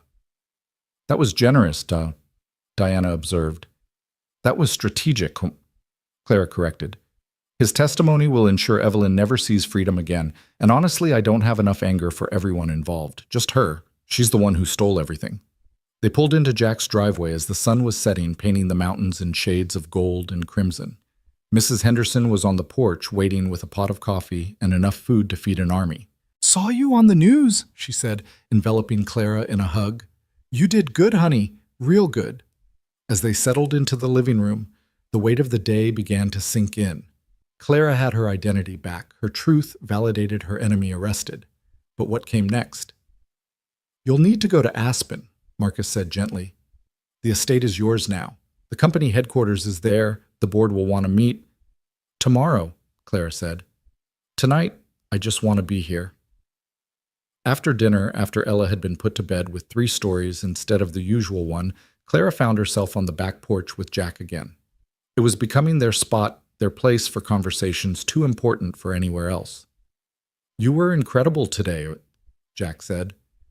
The way you stood up to her told your truth, despite everything. Maria would have been in awe. I was terrified every second. Courage isn't the absence of fear. It's doing what needs to be done despite the fear. Clara turned to look at him. Is that from your army days? That's from my raising a daughter alone after losing my wife days. They sat in comfortable silence, the night sounds of Silver Ridge surrounding them. Crickets, a distant dog barking the whisper of wind through the aspens. I have to leave, Clara said finally. You know that, right? I have to go to Aspen, deal with the estate, the company. Figure out who Sophia Carlyle is supposed to be. I know. But I want to come back, if you'd be okay with that. Jack reached over and took her hand. Clara, you're about to be one of the richest women in America. You could live anywhere, do anything. Why would you want to come back to a small mountain town and a broken-down house with a single dad and his daughter? Because this is where I remembered how to be human, Clara said simply. This is where I found myself. Not Sophia Carlyle, the billionaire's daughter. Just Clara, who reads bedtime stories and makes hot chocolate and sits on back porches trying to figure out how to live. We'll be here, Jack promised. However long it takes, whatever you need to do. We'll be here. Clara squeezed his hand, then stood. I should sleep. Tomorrow's going to be complicated. As she reached the door, Jack called out, Clara. She turned. Ella was right, you know, what she said at the press conference. You do make the best hot chocolate. Clara laughed, the sound bright and genuine in the darkness. That's the first thing I remembered how to do. 3 nights ago when I couldn't sleep, I came down to your kitchen and my hands just knew, like muscle memory from before. From your mother. Maybe. I hope so. She went inside, leaving Jack alone with his thoughts. 3 days ago, he'd nearly hit a stranger on a rain-soaked highway. Now that stranger had become something he couldn't quite name, not quite family, more than friend. A presence that had somehow made their broken little household feel complete again. Inside, Clara paused outside Ella's room. The little girl was sleeping peacefully. Mr. Flopsy clutched in her arms. On the nightstand was a drawing she'd made that afternoon. While the adults were dealing with lawyers, it showed 3 figures holding hands in front of a house. "My family" was written across the top in careful, wobbly letters. Clara touched the drawing gently, tears sliding down her cheeks. Not for what she'd lost 20 years couldn't be recovered, but for what she'd found. A little girl who defended her without hesitation. A man who'd offered shelter without conditions. A home that wasn't grand but was filled with something infinitely more valuable than money. Tomorrow she would drive to Aspen and face the ghosts of a life interrupted. She would walk through rooms she barely remembered, look at pictures of parents now dead, try to understand the empire built on her absence. She would meet with lawyers and accountants and board members who would see her as either an opportunity or a threat. But tonight, she was just Clara standing in a hallway in a modest house in Silver Ridge, Colorado, listening to a child's peaceful breathing and knowing that somehow against all odds she'd found her way home. Not to the home she'd lost, but to the one she'd needed, a place where broken people helped each other heal, where family was chosen rather than inherited, where love wasn't about blood or money, but about showing up, staying present, and refusing to let go. The moon rose over the mountains full and bright, illuminating a world that suddenly seemed full of possibility. And somewhere in Denver, in a federal holding cell, Evelyn Graves sat in silence, her empire crumbling, her carefully constructed lies exposed. Justice had taken 20 years, but it had finally arrived. Not with vengeance or violence, but with truth spoken in a clear voice, a child's fierce loyalty, and the unshakable power of people who refused to let injustice stand. The story would continue tomorrow. There would be trials and testimonies, financial complications, and corporate battles. But the hardest fight was already won. Clara had reclaimed not just her name or her fortune, but her right to exist, to remember, to be believed. And in a small house at the end of Maple Street, 3 people who'd been strangers just days ago settled into sleep. Not yet a family, but something close, something growing, something that 20 years of lies couldn't destroy and $6 billion couldn't buy. Something real. The Carlisle estate in Aspen looked exactly as Clara remembered it in her fragments, sprawling pristine and cold. She stood at the iron gates with Marcus and Diana, watching the morning sun reflect off windows that had once been her whole world. The lawyers had given her the keys the night before, along with a portfolio thick enough to use as a weapon. "You ready for this?" Diana asked. "No," Clara admitted, but she pushed the gate open anyway. The driveway curved for a quarter mile through manicured grounds that had been maintained perfectly, despite having no one to appreciate them. The fountain she remembered was there, lilies floating on the surface just as they had 20 years ago, as if time had stopped within these walls. The house itself was a monument to wealth without warmth. 32 rooms, Marcus had told her, though she remembered using maybe 6 of them. The front door opened before they reached it, revealing a line of staff she didn't recognize, all watching her with a mixture of curiosity and apprehension. "Miss Carlisle," the head housekeeper, an older woman with kind eyes, stepped forward. "I'm Margaret Flynn. I started here 5 years ago, but some of the staff remember you from before." Clara saw him then, an elderly man at the end of the line, tears streaming down his weathered face. She knew him instantly. "James," she breathed, moving past the others to reach the old groundskeeper. "You're still here." "Miss Sophia," he said, his voice breaking, "I knew you'd come home. I told everyone who'd listen, but they said I was a foolish old man." She hugged him, this man who'd taught her to ride a bike in these very gardens, who'd snuck her cookies when her mother was strict about her diet. "The roses," she said suddenly, "my mother's roses." "Still there, miss. Every one. Mr. Victor wouldn't let anyone touch them after." "Well, after. Said you'd want to see them when you came back." The tour of the house was surreal. Her childhood bedroom had been preserved exactly as she'd left it. Posters of bands she barely remembered liking, clothes she'd never wear again. A diary she was afraid to open. Her father's study, where everything had gone wrong, had been cleaned but not changed. Even the books Evelyn had claimed she'd thrown were neatly on their shelves. The footage was definitely doctored, Diana observed. This room shows no signs of violence. But Clara had stopped listening. She'd found a framed photo on her father's desk, not of her alone, but of the three of them, her parents and her at her high school graduation. They all looked so happy, so unaware of what was coming. "He sat here every day," Margaret said softly, "right until the end. Sometimes he'd talk to that photo like you could hear him." The corporate lawyers arrived after lunch, 5 of them in identical suits with identical expressions of professional concern. They spread documents across the dining room table that could seat 30, explaining her holdings, her responsibilities, her options. Carlyle Industries has a current valuation of $8.3 billion, the lead attorney, Mr. Whitman, intoned. "You own 72% of voting shares. The board is naturally concerned about leadership transition." "Naturally, Sam," Clara echoed, remembering how these same board members had let Evelyn run everything for 2 decades. "They've called a meeting for tomorrow. They're hoping you'll address their concerns about stability." "Their concerns?" Clara's voice sharpened. Where was their concern when Evelyn was embezzling? When my father died alone, searching for a daughter they helped hide. That's not entirely fair, isn't it? Clara stood pacing to the window. How many of them knew Mr. Whitman? How many suspected something was wrong but stayed quiet because the stock price kept rising? The lawyer's silence was answer enough. Clara's phone buzzed a text from Jack. It was a photo of Ella's latest drawing, this one showing Clara as a superhero fighting a dragon labeled Mean Lady. Despite everything, she smiled. "I'll attend the board meeting," she said, "but on my terms." That evening, alone in the mansion, except for the staff, Clara found herself in her mother's music room.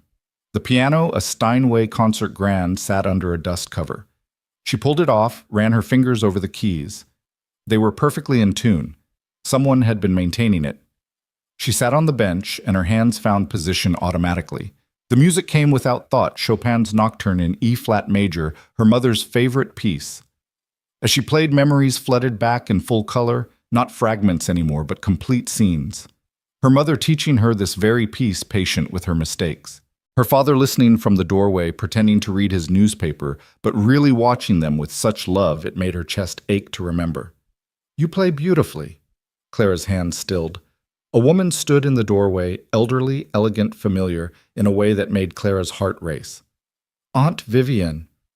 Her mother's sister smiled, tears streaming down her face. "Hello, darling girl. I'm sorry I wasn't at the press conference. I was in Paris, flew back as soon as I heard." They collided in the middle of the room, holding each other, as 20 years of separation dissolved. Vivian had aged, her dark hair gone, silver lines mapping years of grief on her face, but her perfume was the same, bringing back memories of holidays and laughter. "I looked for you," Vivian said into Clara's hair. "I hired investigators, psychics, anyone who claimed they could help. Evelyn told me you'd run away, that you'd always been troubled, but I knew she was lying." "Why didn't you do something?" "I tried, but I had no proof, no legal standing. Victor shut me out after you disappeared. Evelyn convinced him I was making his grief worse with my conspiracy theories." Vivian pulled back, studying Clara's face. "You look so much like Elizabeth. She would be so proud of how strong you've been." They talked through the night, Vivian filling in gaps about the years Clara had lost. How her father had changed, becoming obsessed with finding her. How Evelyn had slowly taken control, always seeming so helpful, so dedicated. How the company had grown but lost its soul, becoming the kind of corporate machine Victor had once fought against. "There's something else," Vivian said as dawn approached. "Something I've been holding for 20 years, hoping I'd get to give it to you." She produced an envelope, aged and yellowed. Clara's name was written across it in her mother's handwriting. "Elizabeth gave this to me a week before she died," Vivian explained. "She said to give it to you when you were ready to hear hard truths. I think that time is now." Clara opened it with trembling hands. Inside was a single sheet of paper and a small key. "My darling Sophia," the letter began, "if you're reading this, it means I'm gone and you're facing difficult choices. By now you've probably discovered that not everyone around your father can be trusted. Evelyn Graves is dangerous. I found evidence of embezzlement, corporate espionage, worse. I was planning to tell your father, but the cancer diagnosis changed everything. I'm running out of time, so I'm trusting this to Vivian, hoping you'll never need it. But if you do know this, there's a safety deposit box at First National Bank of Denver, number 472. Everything I found is there. Be careful, my love. Be brave. And remember, you are more than your name, more than our money. You are your own person with the power to choose who you want to be. I love you beyond words, beyond time, beyond death itself. Mom. Clara looked at the key, then at Vivian. She knew what Evelyn was. But she died before she could do anything about it, Vivian said. The cancer took her so fast. 3 months from diagnosis to murder, Clara said quietly. What if the cancer wasn't natural? What if Evelyn? We can't prove that, not after all this time. But Clara was already pulling out her phone calling Diana. I need you to look into something, my mother's medical records from 20 years ago, and get a forensic accountant to First National Bank of Denver. We're going to need a court order for a safety deposit box. The board meeting was scheduled for 2 o'clock. Clara arrived at 1:30 wanting to see the conference room before it filled with people who'd betrayed her father's memory. Carlisle Industries occupied the top 5 floors of a gleaming tower in downtown Aspen, all glass and steel and aggressive modernity.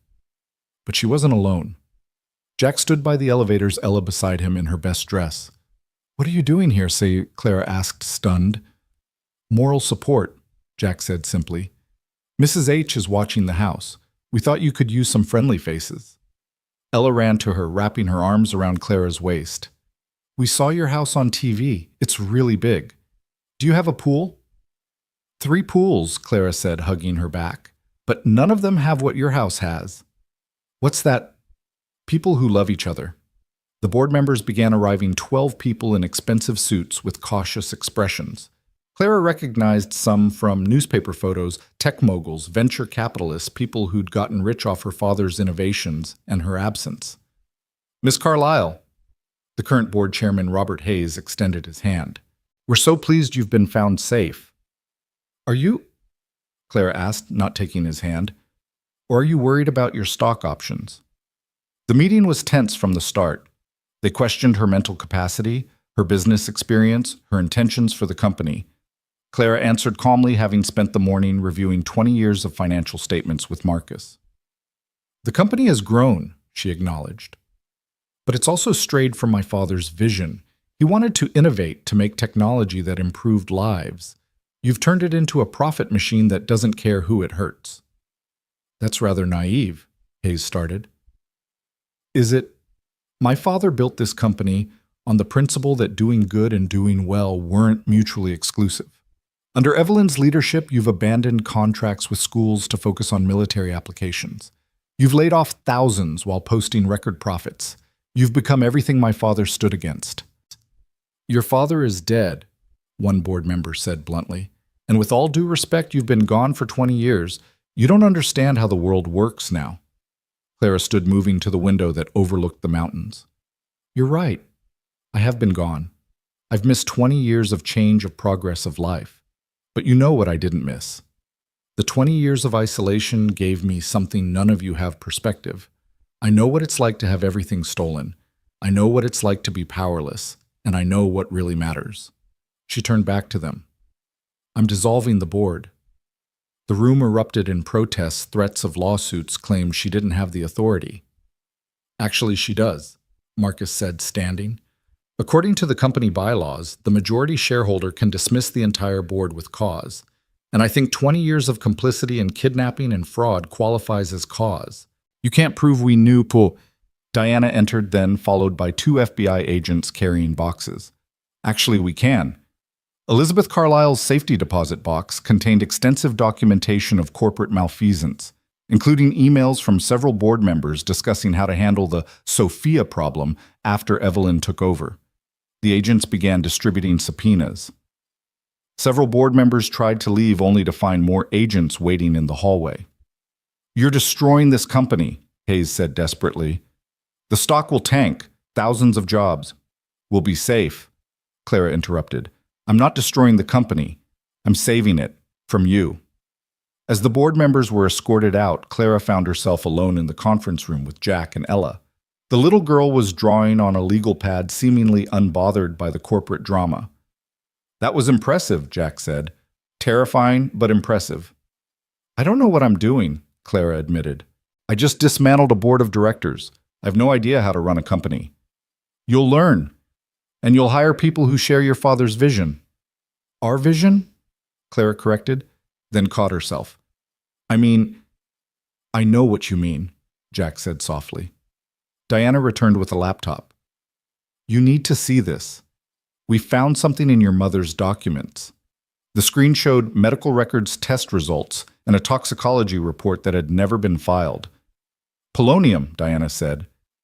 Trace amounts, but enough to cause aggressive cancer. It's almost impossible to detect unless you're specifically looking for it. Clara sank into a chair. She killed her. Evelyn killed my mother.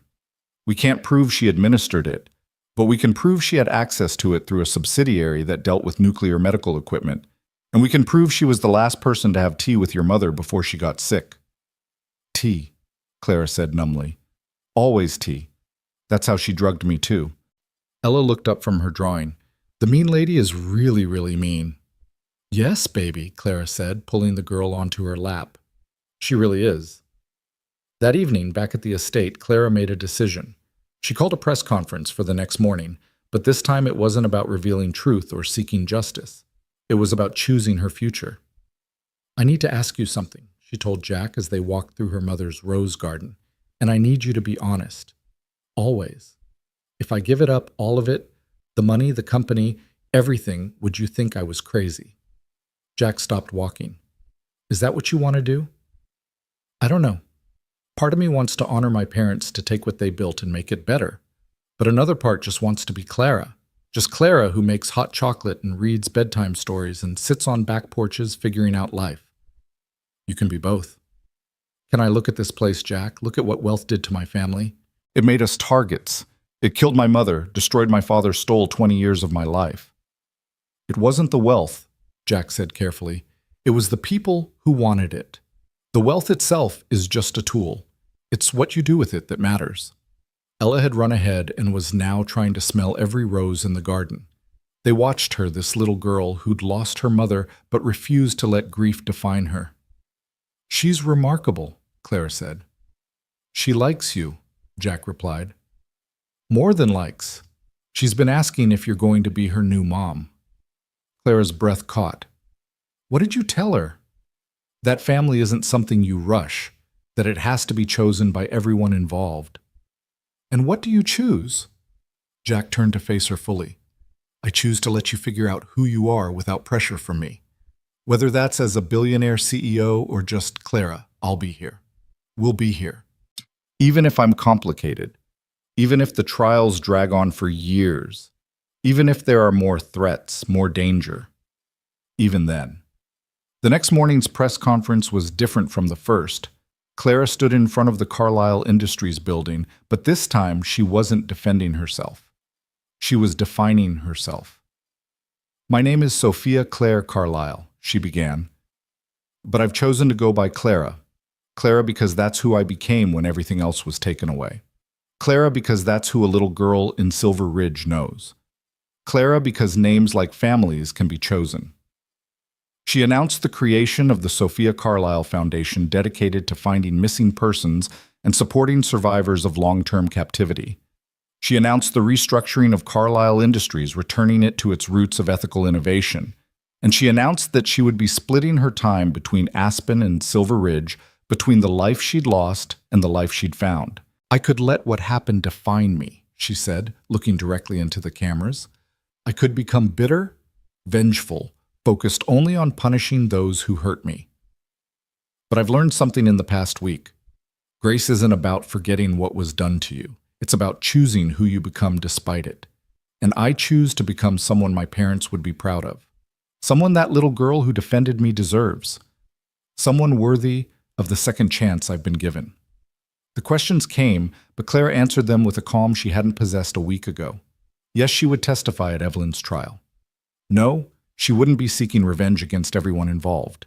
Yes, she would be keeping some of the board members who'd proven themselves ethical. No, she wouldn't be living full-time in the estate. Why not? One reporter asked. It's a beautiful home. It's a beautiful museum, Clara corrected. But homes aren't about beauty. They're about the people inside them. That afternoon, she did something that would have been inconceivable to the old Sophia Carlyle. She had the estate open to the public on weekends, turning it into a museum with proceeds going to the foundation. She kept a private apartment for when business required her presence, but the rest became a testament to her parents' legacy rather than a prison of memory. Marcus handled the legal complexities while Diana managed the investigation that was spreading to encompass dozens of co-conspirators. The trials would take years, but Clara found she didn't care about watching them all fall. Evelyn was in custody, denied bail as a flight risk. That was enough. A month later, Clara stood in Jack's kitchen teaching Ella how to make hot chocolate the way her mother had taught her real chocolate, not powder with a hint of cinnamon and love. Jack was at the table working on blueprints for a new project, occasionally looking up to watch them with an expression that made Clara's heart race. "Is this really happening?" she asked him that night on the porch. Their spot, their place for truth. "Which part?" "The part where you survived 20 years of hell. The part where you brought down a conspiracy. Or the part where you're learning to make a life despite it all." "The part where I'm happy," Clara said. "The part where I wake up and my first thought isn't about what I've lost, but about what I have. That's the only part that matters." The Carlyle fortune would always be there, a responsibility and a resource. The trials would continue justice, grinding slow but certain. The foundation would grow, helping others find their way home. But those were details, subplots in a larger story. The real story was simpler. A woman who'd lost everything found herself on a rain-soaked highway. A single father stopped to help. A little girl offered unconditional love. And together they built something that 20 years of captivity couldn't destroy and $6 billion couldn't buy. They built a family. Not the one Clara had lost, but the one she'd needed. Not perfect, but real. Not defined by blood or money, but by choice, the choice to show up, to stay, to believe in the possibility of happiness even after the impossible had happened. Evelyn Graves had stolen 20 years, but she couldn't steal this Clara's hand in Jack's as they watched the stars. Ella's laughter from upstairs, where she was supposed to be sleeping, Mrs. Henderson's apple pie cooling on the counter, the sense that tomorrow would come and they would face it together. "I love you," Clara said suddenly, surprising herself with the admission. Jack squeezed her hand. "I know." "That's it? That's all you're going to say?" "No. I'm going to say that I loved you from the moment you stood in my doorway, soaking wet and lost, but still concerned about scaring Ella. I loved you when you remembered how to make hot chocolate. I loved you when you stood up to Evelyn, when you chose justice over revenge, when you gave up a mansion to stay in our cramped little house. It's not cramped. It's cozy." "It's home," Jack corrected. "Our home if you want it to be." Clara turned to face him. "I spent 20 years in one prison. I don't want the estate to become another, even a golden one. I want this. I want Sunday dinners and homework help and arguing about whose turn it is to do dishes. I want real life messy and complicated and beautiful." "Then you have it. You have us." Inside, Ella had given up pretending to sleep and was watching from the window. When she saw them kiss, she let out a whoop that probably woke Mrs. Henderson next door. "Ella Marie Mercer," Jack called out. "Get back in bed." "Is Clara going to be my mom now?" Ella shouted back. Clara and Jack looked at each other. Then Clara called out, "We'll discuss it over pancakes tomorrow. Animal-shaped ones. Any shape you want." They heard Ella's door close, then immediately open again. "I love you, Clara." "I love you too, sweetheart." The door closed for real this time, and Clara found herself crying not from grief or trauma, but from the overwhelming realization that she'd found her way to exactly where she belonged. "No more tears," Jack said, wiping them away gently. "You've cried enough for multiple lifetimes." "These are different, Meg," Clara said. "These are happy tears. I didn't know I still had those in me." The moon rose over Silver Ridge, the same moon that had witnessed her escape, her return, her rebirth. But tonight it witnessed something else. The quiet miracle of healing, of love, growing in unlikely soil of families formed not by chance, but by choice. Tomorrow would bring challenges. The company needed restructuring. The foundation needed organizing. The trials would be brutal, forcing her to relive trauma in sterile courtrooms. There would be threats from those who'd benefited from her absence, attempts to challenge her competency, her claims, her choices. But tonight, none of that mattered. Tonight, Clara sat on a back porch in Colorado with a man who'd saved her in more ways than one, while upstairs a little girl dreamed of animal-shaped pancakes and new beginnings. Tonight, she wasn't the lost Carlisle heiress or the survivor of decades-long captivity. She was just Clara, and that was everything. The morning of Evelyn Graves' sentencing arrived with an unexpected spring snow coating Silver Ridge in pristine white that made everything look new and clean. Clara stood at the bedroom window in Jack's house, their house now, she corrected herself, watching Ella build a snowman in the backyard with the focused determination of an 8-year-old architect. "You don't have to go it," Jack said from behind her, his hand settling on her shoulders. "Diana can represent you. The victim impact statement is already submitted." "I need to see her face," Clara said quietly. "I need to look her in the eye one last time and let her know she didn't break me." It had been 6 months since that night on the highway. 6 months of therapy trials and transformation. The legal proceedings had been exhausting. Evelyn's trial, the co-conspirators, the corporate lawsuits. But through it all, Clara had held on to what mattered, the family she'd chosen and who had chosen her back. The drive to Denver was quiet. Jack at the wheel, Marcus in the back, reviewing his notes. Clara had officially hired him as general counsel for both Carlisle Industries and the foundation, which had already helped locate 17 missing persons in its first quarter of operation. The judge received over 300 letters, Marcus said. Victims' families, shareholders, she defrauded employees she had fired to cover her tracks. "You weren't her only victim, just the most visible." "I know," Clara said. She'd read many of the letters, each one a reminder that evil rarely limited itself to a single target. The courthouse was surrounded by media, but Clara had learned to navigate the cameras with a grace that would have made her mother proud. She didn't hide anymore, didn't duck her head or avoid eye contact. She walked through the crowd with Jack beside her, their hands clasped, answering no questions but acknowledging the supporters who'd gathered with banners reading "Justice for Sophia" and 20 years too long. Inside the courtroom, Evelyn Graves sat at the defense table, looking smaller than Clara remembered. Prison had aged her. The perfect silver hair was now dull gray, the designer suits replaced with standard-issue clothing. But her eyes remained the same cold, calculating, unrepentant. When their eyes met, Evelyn smiled slightly, a predator recognizing prey. But Clara didn't look away. She wasn't prey anymore. The judge, the Honorable Patricia Williams, was known for her harsh sentences in cases involving violence against women. She listened as the prosecution laid out the full scope of Evelyn's crimes: kidnapping, false imprisonment, fraud, conspiracy, and now with the new evidence, suspicion of murder in Elizabeth Carlisle's death. When it came time for Clara's statement, she stood slowly smoothing her dress. Not designer, just something comfortable she'd bought in town with Ella's enthusiastic input. "Your Honor," she began, her voice carrying clearly through the courtroom. "Evelyn Graves stole 20 years of my life. She stole my father's last years, possibly murdered my mother, and destroyed countless other lives in her pursuit of wealth and power. The temptation is to ask for the maximum sentence to ensure she spends her remaining years behind bars, as I spent 20 years in a different kind of prison." She paused, finding Evelyn's eyes again. "But I've learned something in the months since my escape. Revenge and justice aren't the same thing. Justice is about accountability, about preventing future harm. Revenge is about feeding pain with more pain, and I refuse to give Evelyn Graves any more of my life, even in the form of hatred. What I ask Your Honor is that she be sentenced appropriately for her crimes, that her victims be compensated from her personal assets, and that she be required to provide full testimony about everyone involved in my captivity and the potential murder of my mother. Beyond that, I want to forget she exists.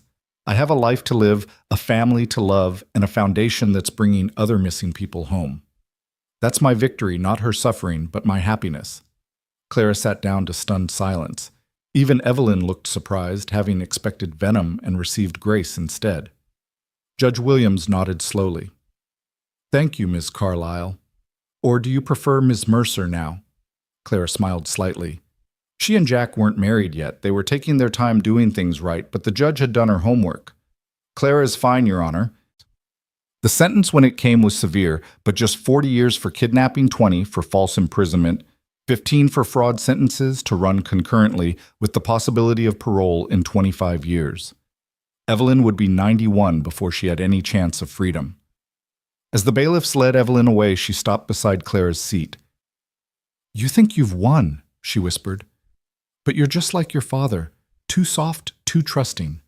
The world will eat you alive. Maybe, Clara whispered back, but at least I'll be living in it, not watching it through bars. Evelyn's composure finally cracked, then her face contorting with rage before the bailiffs pulled her away. It was the last time Clara would ever see her. Outside the courthouse, the media frenzy was even worse, but Clara had something planned. She'd arranged for a press conference at a nearby hotel, but not for herself. Instead, she introduced 5 families whose missing loved ones had been found through the foundation's work. This is what matters, she told the cameras. Not revenge, not dwelling on the past, but using our resources and pain to help others. The Sophia Carlyle Foundation isn't about me, it's about every person who's ever vanished, every family that's ever wondered, every hope that someone somewhere is still looking. She introduced Rebecca Martinez, whose daughter had been found living under an assumed name after escaping an abusive relationship. She introduced James Chen, whose brother had been located in a psychiatric facility where he'd been placed after a misdiagnosed breakdown. Each story was different, but they all ended the same way, with reunion, with healing, with hope. The drive back to Silver Ridge was lighter. The weight of the trial finally lifted. Jack reached over and took her hand as they climbed into the mountains. You did good today, he said simply. I almost broke, Clara admitted. When she walked past me, I wanted to scream at her to tell her about every nightmare, every moment of despair. But you didn't. No, because that would have given her power she doesn't deserve anymore. They arrived home to find Ella and Mrs. Henderson had decorated the house with a massive welcome home banner and what appeared to be every balloon in Silver Ridge. We're celebrating, Ella announced, dragging Clara inside. Mrs. H helped me make a cake and everything. The cake was lopsided, covered in uneven chocolate frosting and approximately a pound of sprinkles, and it was perfect. It's beautiful, Clara said, hugging the little girl. The most beautiful cake I've ever seen. Really, 'cause I messed up and one side kind of fell. Really, it's perfect because you made it with love. That evening, after Ella had crashed from her sugar high and Mrs. Henderson had returned home, Clara found herself in what had become her favorite spot in the house. Not the back porch, but Ella's room, sitting on the edge of the bed watching the little girl sleep. Jack found her there.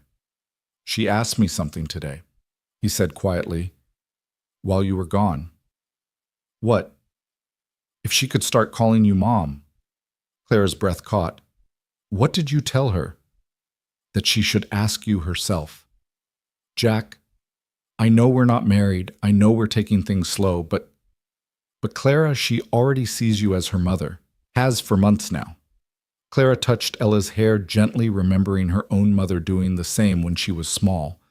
My therapist says I'm making remarkable progress, but I still have so far to go. What if I'm not ready to be someone's mother? You already are, Jack said simply. Every bedtime story, every homework session, every nightmare you've soothed, you've been her mother in every way that counts. The money complicates things, Clara said, voicing the concern that had been nagging at her. I don't want her growing up the way I did, isolated by wealth, targeted because of it. Then we don't let that happen. We stay here in Silver Ridge. She goes to public school. She has chores. She learns the value of money by earning it, not inheriting it. And the billions? Go to the foundation, to charity, to making the world better. Keep what we need for security, for education, for opportunities. But we live like normal people because that's what we are. Clara turned to look at him. When did you get so wise? Probably around the time I fell in love with a complicated billionaire who makes the best hot chocolate in Colorado. They were interrupted by Ella stirring, her eyes fluttering open. Clara, she said sleepily, you're home. I'm home, sweetheart. Ella sat up suddenly, more awake. I have something to ask you. Dad said I should. Clara's heart raced, but she kept her voice calm. You can ask me anything. Can I call you Mom? Not instead of my real mom, but also Mrs. Henderson says, people can have more than one mom if they're lucky, and I think I'm really lucky. Clara looked at Jack, who nodded encouragingly, then back at Ella. I would be honored to be your also mom. Ella launched herself into Clara's arms with enough force to knock them both backward onto the bed. Mom, I have 2 moms. That's even better than Sarah Chen, who has 2 dogs. They laughed, all 3 of them tangled together on Ella's small bed, and Clara felt something settle into place in her chest, the last piece of a puzzle she hadn't known she was solving. The next morning brought a different kind of challenge. Clara had a board meeting via video conference, the first since she'd restructured the company. She'd hired a new CEO, Dr. James Patterson, a tech innovator who shared her father's original vision of ethical technology. But she remained chairman guardian of her father's legacy. She took the call from the home office she'd set up in what used to be Maria's craft room. Jack had offered to convert it, but Clara liked the traces of his late wife that remained: the paint stains on the floor, the butterfly stencils on the wall. It felt like blessing, like Maria saying it was okay to love her family. The military contract renewal is up for vote, Dr. Patterson said through the screen. It's worth $800 million over 5 years. What kind of military application? Clara asked. Surveillance software, the kind that could monitor entire populations. Then no, we don't build tools of oppression. The board won't be happy. That's a lot of money to walk away from. The board serves at my pleasure, Clara reminded him. And I'd rather have a smaller company with a clean conscience than an empire built on suffering. After the call, she found Jack in the garage working on a rocking chair. He'd taken up woodworking as a hobby, creating beautiful pieces that he donated to the foundation's safe houses. How'd the meeting go? He asked, not looking up from his sanding. I just turned down $800 million. Good for you. Pizza for dinner. Clara laughed. This was what she loved about Jack. He understood that the money was just numbers on a screen, that the real wealth was in their daily life together. Actually, she said, I was thinking we could go to the autumn festival. Ella's been talking about it for weeks. The Silver Ridge Autumn Festival was exactly the kind of small-town event Clara had never experienced growing up. There were carnival games, local craft vendors, a pie-eating contest that Jack entered and lost spectacularly, and a dance floor set up under strung lights where couples swayed to a local band. Clara watched Ella run from booth to booth with her friends, just another kid at the festival, not the daughter of one of America's wealthiest women. This was what she'd wanted: normalcy, community, belonging. Dance with me, Jack said, pulling her onto the floor. People are staring, Clara murmured as he spun her around. Let them. They're just jealous I'm with the prettiest woman here. Flatterer. Truth-teller. They danced as the sun set behind the mountains, and Clara realized she hadn't thought about Evelyn, about the trials, about the lost years all day. The past was losing its hold on her, replaced by the present's immediate joys and the future's bright possibilities. Clara, Mom, look. Ella ran up holding a goldfish in a bag. I won it at the ring toss. Can we keep it? Of course, Clara said, then stage whispered, but your dad has to clean the bowl. Hey, Jack protested, but he was smiling. They walked home together as the festival wound down, Ella chattering about names for her goldfish. Jack carrying the various prizes she'd won, Clara feeling the kind of contentment she'd thought was lost to her forever.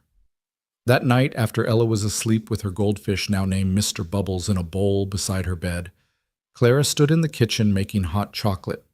It had become her meditation, her way of connecting with the mother she'd lost and the mother she was becoming. Jack came up behind her, wrapping his arms around her waist. Vivian called while you were putting Ella to bed. She wants to visit next week. That would be nice. Ella will love her. She also said the forensics came back on your mother's case. They found enough evidence to posthumously charge Evelyn with murder. Clara's hand stilled on the spoon. It won't bring her back? No, but it's justice. Your mother deserves that. She deserves to be remembered for more than how she died. Clara turned in his arms. I want to start a music program for kids who can't afford lessons. Call it the Elizabeth Carlisle Music Academy. That's beautiful. She would love that. They stood there in the kitchen holding each other, and Clara marveled at how different her life had become. 6 months ago, she'd been a ghost neither dead nor truly alive. Now she was a mother, a partner, a force for change in the world. I love you, she said, the words coming easier now. I love you too, even if you are worth $6 billion. 5.8 billion, she corrected. I gave some away today. To what? Children's hospitals, homeless shelters, that program that helps veterans with PTSD. Oh, and I bought the old Brennan farm. Jack pulled back. That's 40 acres. What are you going to do with 40 acres? Build a retreat center for the foundation, a place where families can reunite after long separations, where survivors can heal, somewhere beautiful and peaceful, and close to home. Everything important is close to home now. A week later, Vivian arrived with a U-Haul full of Clara's childhood belongings she'd been storing. I saved everything I could, she explained as they unpacked boxes. Photos, your mother's jewelry, your father's first computer, the one he built the company with. Ella was fascinated by everything, especially the photos of young Clara. You were little like me. Everyone was little once, Clara said. Though seeing her childhood self was jarring, that girl had no idea what was coming. Even Dad? Ella asked skeptically. Even Dad? I bet Mrs. Henderson has pictures. I need to see these immediately. As Ella ran next door, Vivian pulled Clara aside. You've built something beautiful here. It's not what anyone expected. The heiress to the Carlisle fortune, living in a 3-bedroom house in small-town Colorado. It's exactly what Elizabeth would have wanted. She always said the estate was too big, too cold. She wanted to raise you somewhere real. That evening, they had dinner in the backyard. Nothing fancy, just grilled burgers and corn on the cob. Ella regaled Vivian with stories from school. Jack and Clara shared amused glances over her head, and Mrs. Henderson stopped by with her famous apple pie. This is your family, Vivian said to Clara as they cleaned up. Not by blood, but by choice. And that's often stronger. Were you ever angry, Clara asked suddenly, that I got 20 years stolen while you had to live through them? Vivian considered this. I was angry at the situation at Evelyn, at the injustice, but never at you. And seeing you now, seeing how you've refused to let bitterness define you, it makes those 20 years of searching worth it. The next morning, Clara stood in the field that would become the retreat center, Jack beside her with the architectural plans. It'll take about a year to build, he said. Longer if you keep adding features. I want it perfect. Healing spaces, therapy rooms, a kitchen for communal meals, and a music room with the best piano money can buy. Of course. Ella was playing in the field picking wildflowers when she suddenly called out, Mom, Dad, come here. They found her standing by an old oak tree where someone had carved initials years ago. Look, she said, tracing the letters, VM plus JM. Do you think they lived happily ever after? Clara and Jack exchanged glances. They'd never told Ella, but those were Victor and Maria's parents' initials, some cosmic coincidence that their families had been connected long before they met.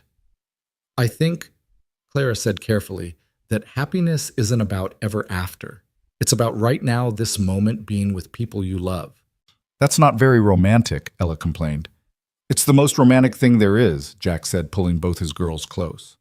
Because right now is real, and it's ours. As autumn progressed toward winter, Clara's life settled into rhythms she'd never imagined. Morning coffee with Jack before he left for work, walking Ella to school, foundation meetings via video, lunch with Mrs. Henderson, homework help, family dinners, bedtime stories. It wasn't the life Sophia Carlisle had been raised for. It wasn't the life Prisoner 47B had been allowed to dream of, but it was the life Clara Mercer, she'd legally changed her name, had chosen, and that made it perfect.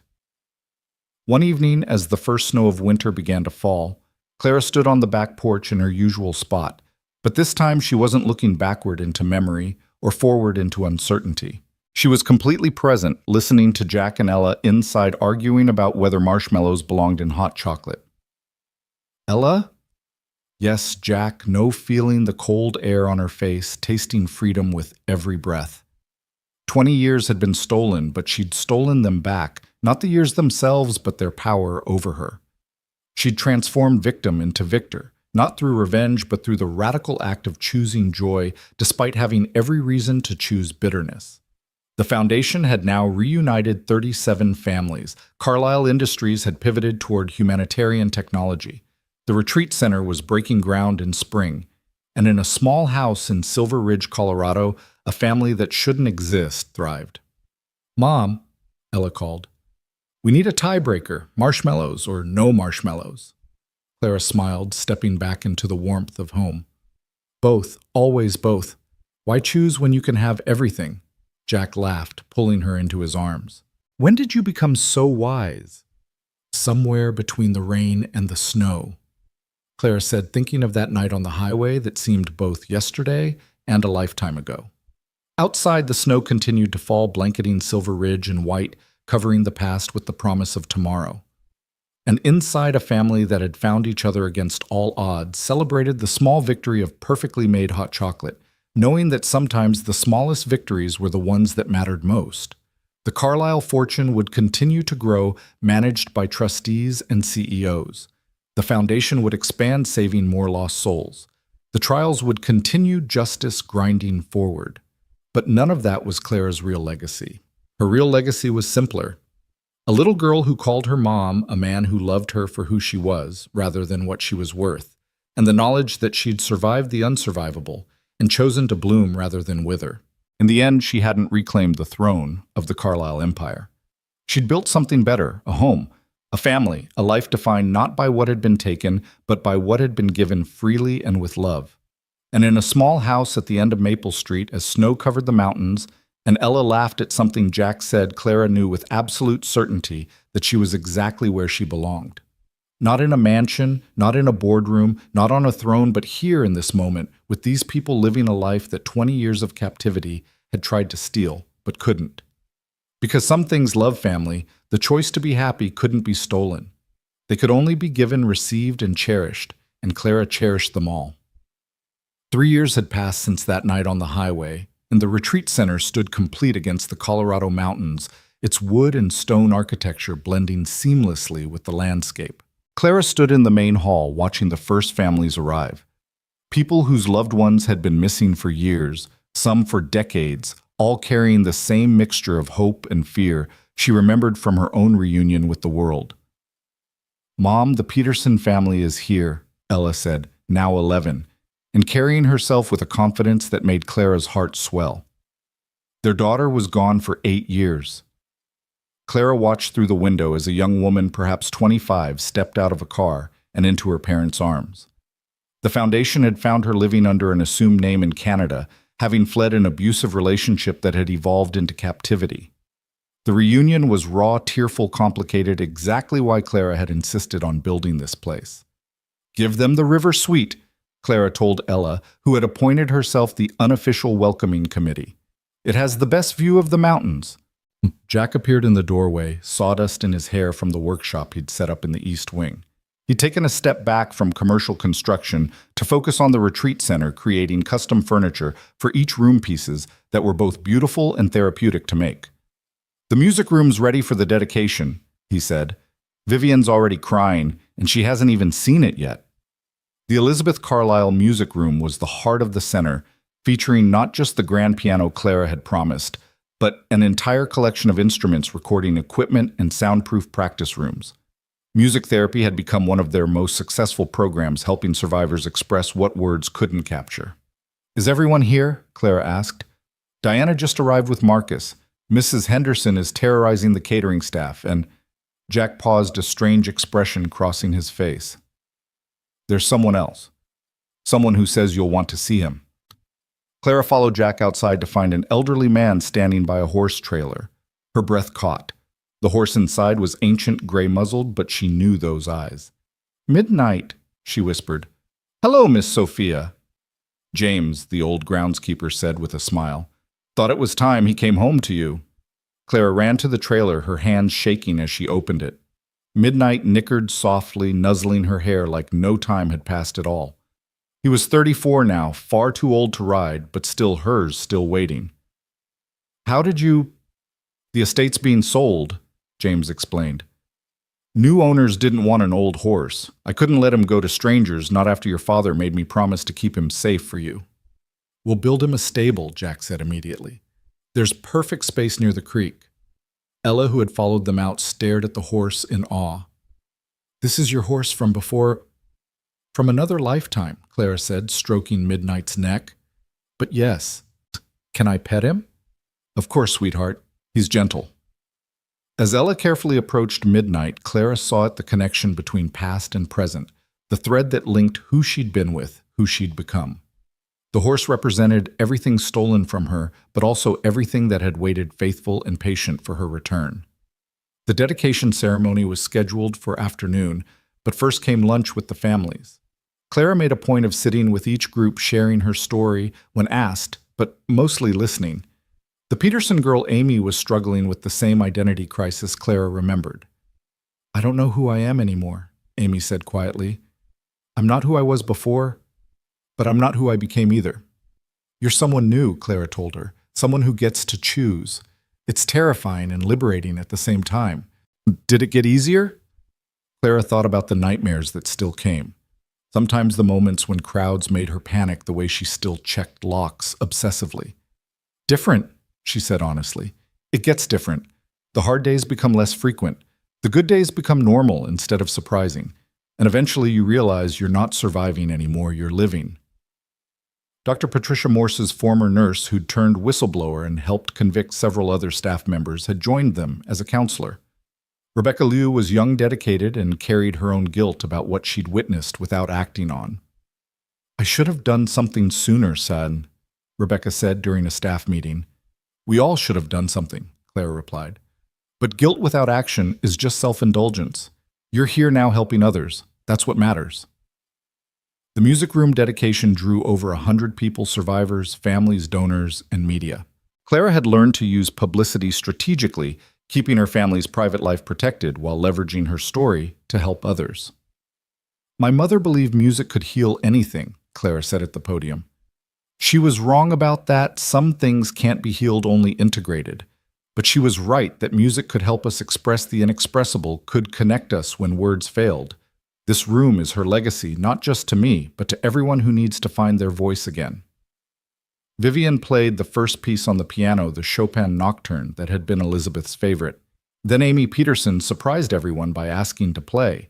She was hesitant, rusty, but the melody that emerged was hauntingly beautiful. I hadn't played since before, Amy said afterward. I thought that part of me was dead. No part of you is dead, Ma, Clara assured her. Just sleeping, waiting for you to feel safe enough to wake it up. That evening, after the guests had gone and the families had retired to their suites, Clara found herself in the stable Jack and his crew had hastily constructed for midnight. The old horse was lying in the fresh straw, and she sat beside him, her back against the wall. I thought about you every day, she told him. In that white room, I'd imagine riding you through the mountains feeling free. You kept me sane when sanity seemed impossible. Midnight huffed softly, his big head resting near her lap. They sat there quietly, two survivors of a story that should have ended differently, finding peace in their reunion. Jack found her there an hour later. Ella's asking for her bedtime story. Tell her I'll be right there. But Jack sat down beside her instead. You okay? It's strange having him here, like the past and present are colliding. Maybe they need to. Maybe that's what healing looks like, not leaving the past behind, but integrating it into who you are now. Clara leaned against his shoulder. When did you become so wise? Probably around the time I married a complicated woman who talks to horses. They'd gotten married the previous year, a small ceremony in the backyard with just family and close friends. Clara had worn her mother's wedding dress altered to fit, and Ella had been the flower girl ring bearer and self-appointed wedding coordinator, all in one. I have something to tell you, Clara said suddenly. I was going to wait until tonight, but... Jack turned to look at her, and she saw the moment he understood. His eyes widened, dropping to her stomach. Are you... 6 weeks. I found out this morning. Clara. His voice broke on her name. Really? Really? He kissed her then there in the stable with an ancient horse as witness, and Clara felt the circle of her life completing, not ending, but continuing spiraling outward in ways she'd never imagined possible. Ella's going to be ecstatic, Jack said when they finally pulled apart. Should we tell her tonight? Are you kidding? If we don't, she'll never forgive us. They walked back to the house hand in hand, finding Ella in the living room, teaching origami to one of the younger siblings of a survivor. Finally, Ella exclaimed, Tommy doesn't believe me that you can make a crane that actually flaps its wings. Ella, sweetheart, can we talk to you for a minute? Clara asked. Something in her tone must have alerted Ella, because she immediately abandoned her origami project. Is everything okay? Everything's perfect, Jack said, but it's about to change. Are we moving? Panic flashed across Ella's face. No, baby, never, Clara assured her. But our family is going to get bigger. It took Ella exactly 3 seconds to understand. Her shriek probably woke everyone in the retreat center. A baby? You're having a baby. I'm going to be a big sister. She launched herself at them, and they held her between them, their little family that was about to grow. Can I name it? Ella asked immediately. No, both parents said in unison. Can I teach it origami? When it's older, say. Clara laughed. Can I tell Mrs. Henderson tomorrow? Can I bedtime, Jack said firmly, but he was smiling.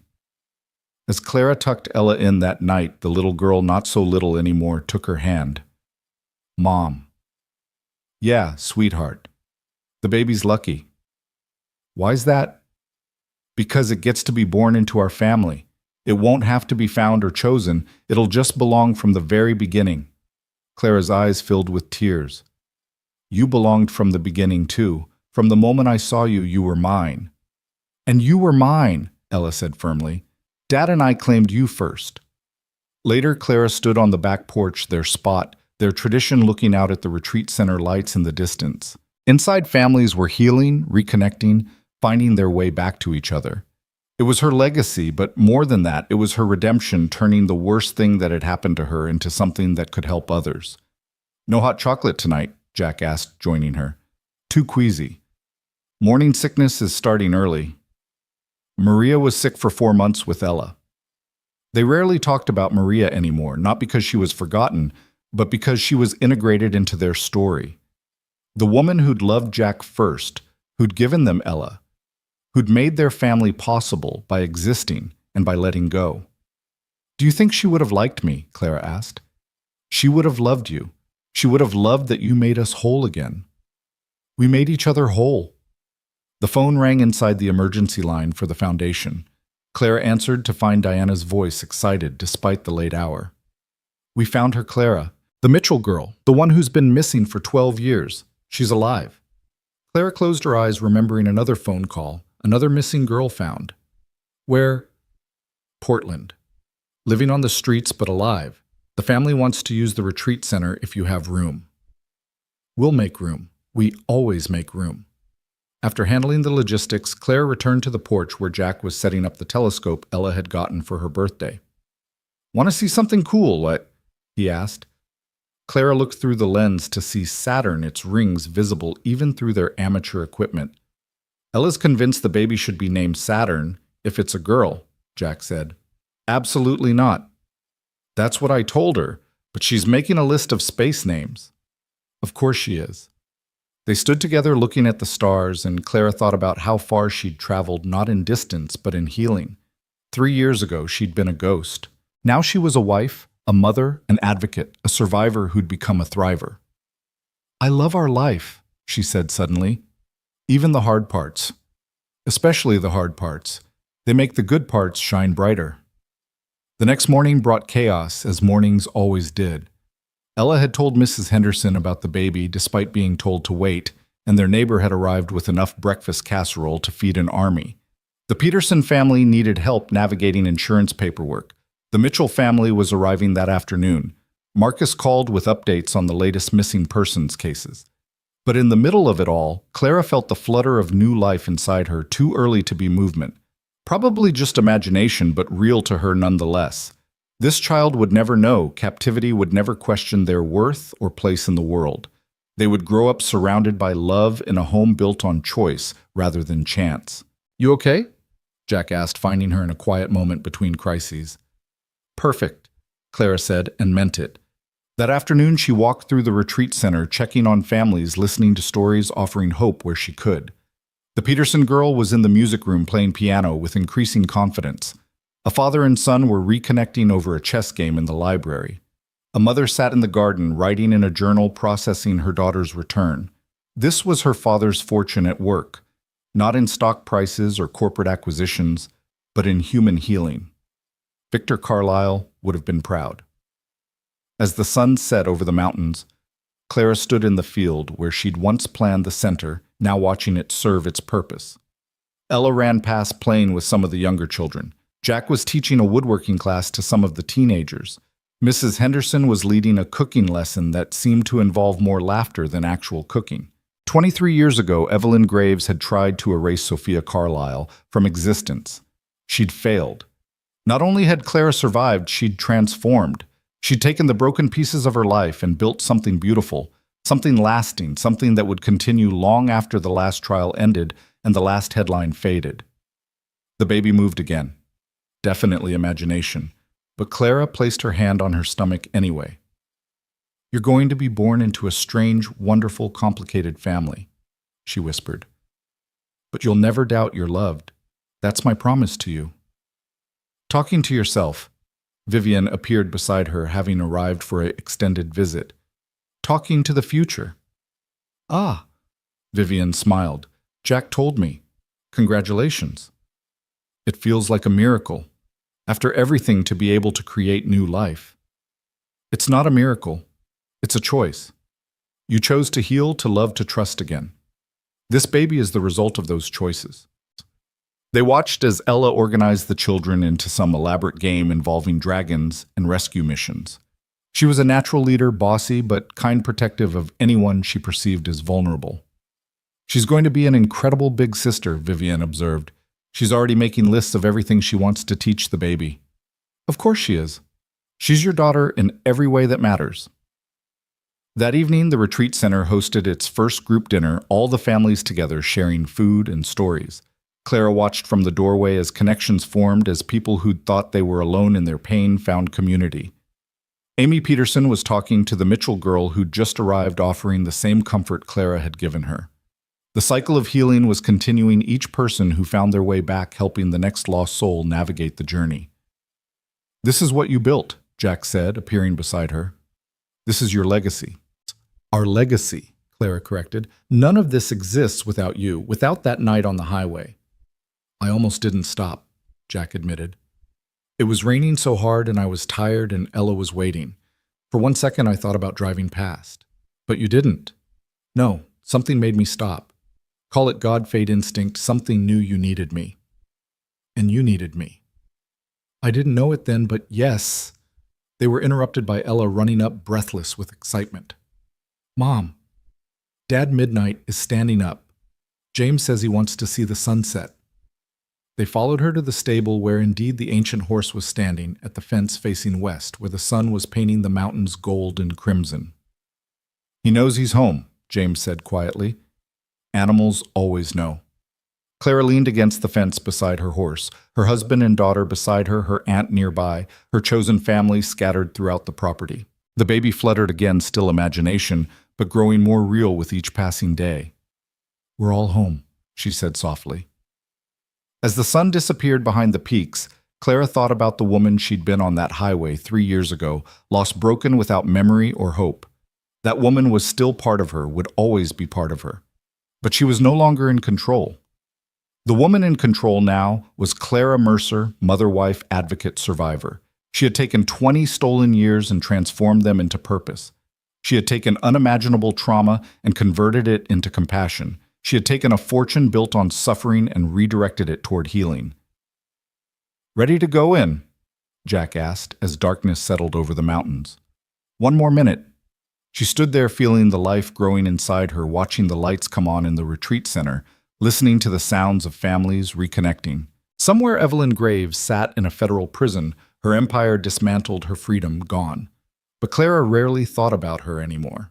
Revenge had never been the goal resurrection was, and she had been resurrected, not as Sophia Carlyle, the billionaire heiress, but as Clara Mercer, a woman who had learned that the opposite of captivity wasn't freedom, it was belonging.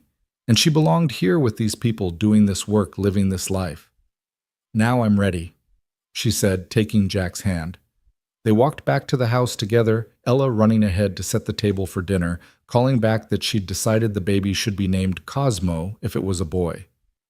"Still better than Saturn," Jack muttered. Clara laughed, the sound carrying across the field to where the retreat center stood as testament to the power of refusing to let trauma have the last word. Inside their home, dinner waited. Simple food, complicated family, endless love. Clara took her seat at the table, Ella chattering about school, Jack stealing bites of food while pretending to cook Mrs. Henderson, stopping by with dessert and staying for coffee. This was her kingdom, not a corporate empire or a vast estate, but a dinner table where everyone was welcome, where stories were shared, where healing happened one meal at a time. "Tell us a story, Mom," Ella requested as they settled in for the evening. "What kind of story? A true one, about before?" Clara thought for a moment, then began. "Once upon a time there was a girl who loved horses and music and thunderstorms." She told the story differently now, not as tragedy, but as transformation. The lost years were part of it, but they weren't the whole story. The story continued here in this moment with this family, with life growing and love expanding and hope proving itself stronger than any prison. Outside, the first snow of winter began to fall, but inside there was warmth and light and the sound of belonging, the greatest fortune of all.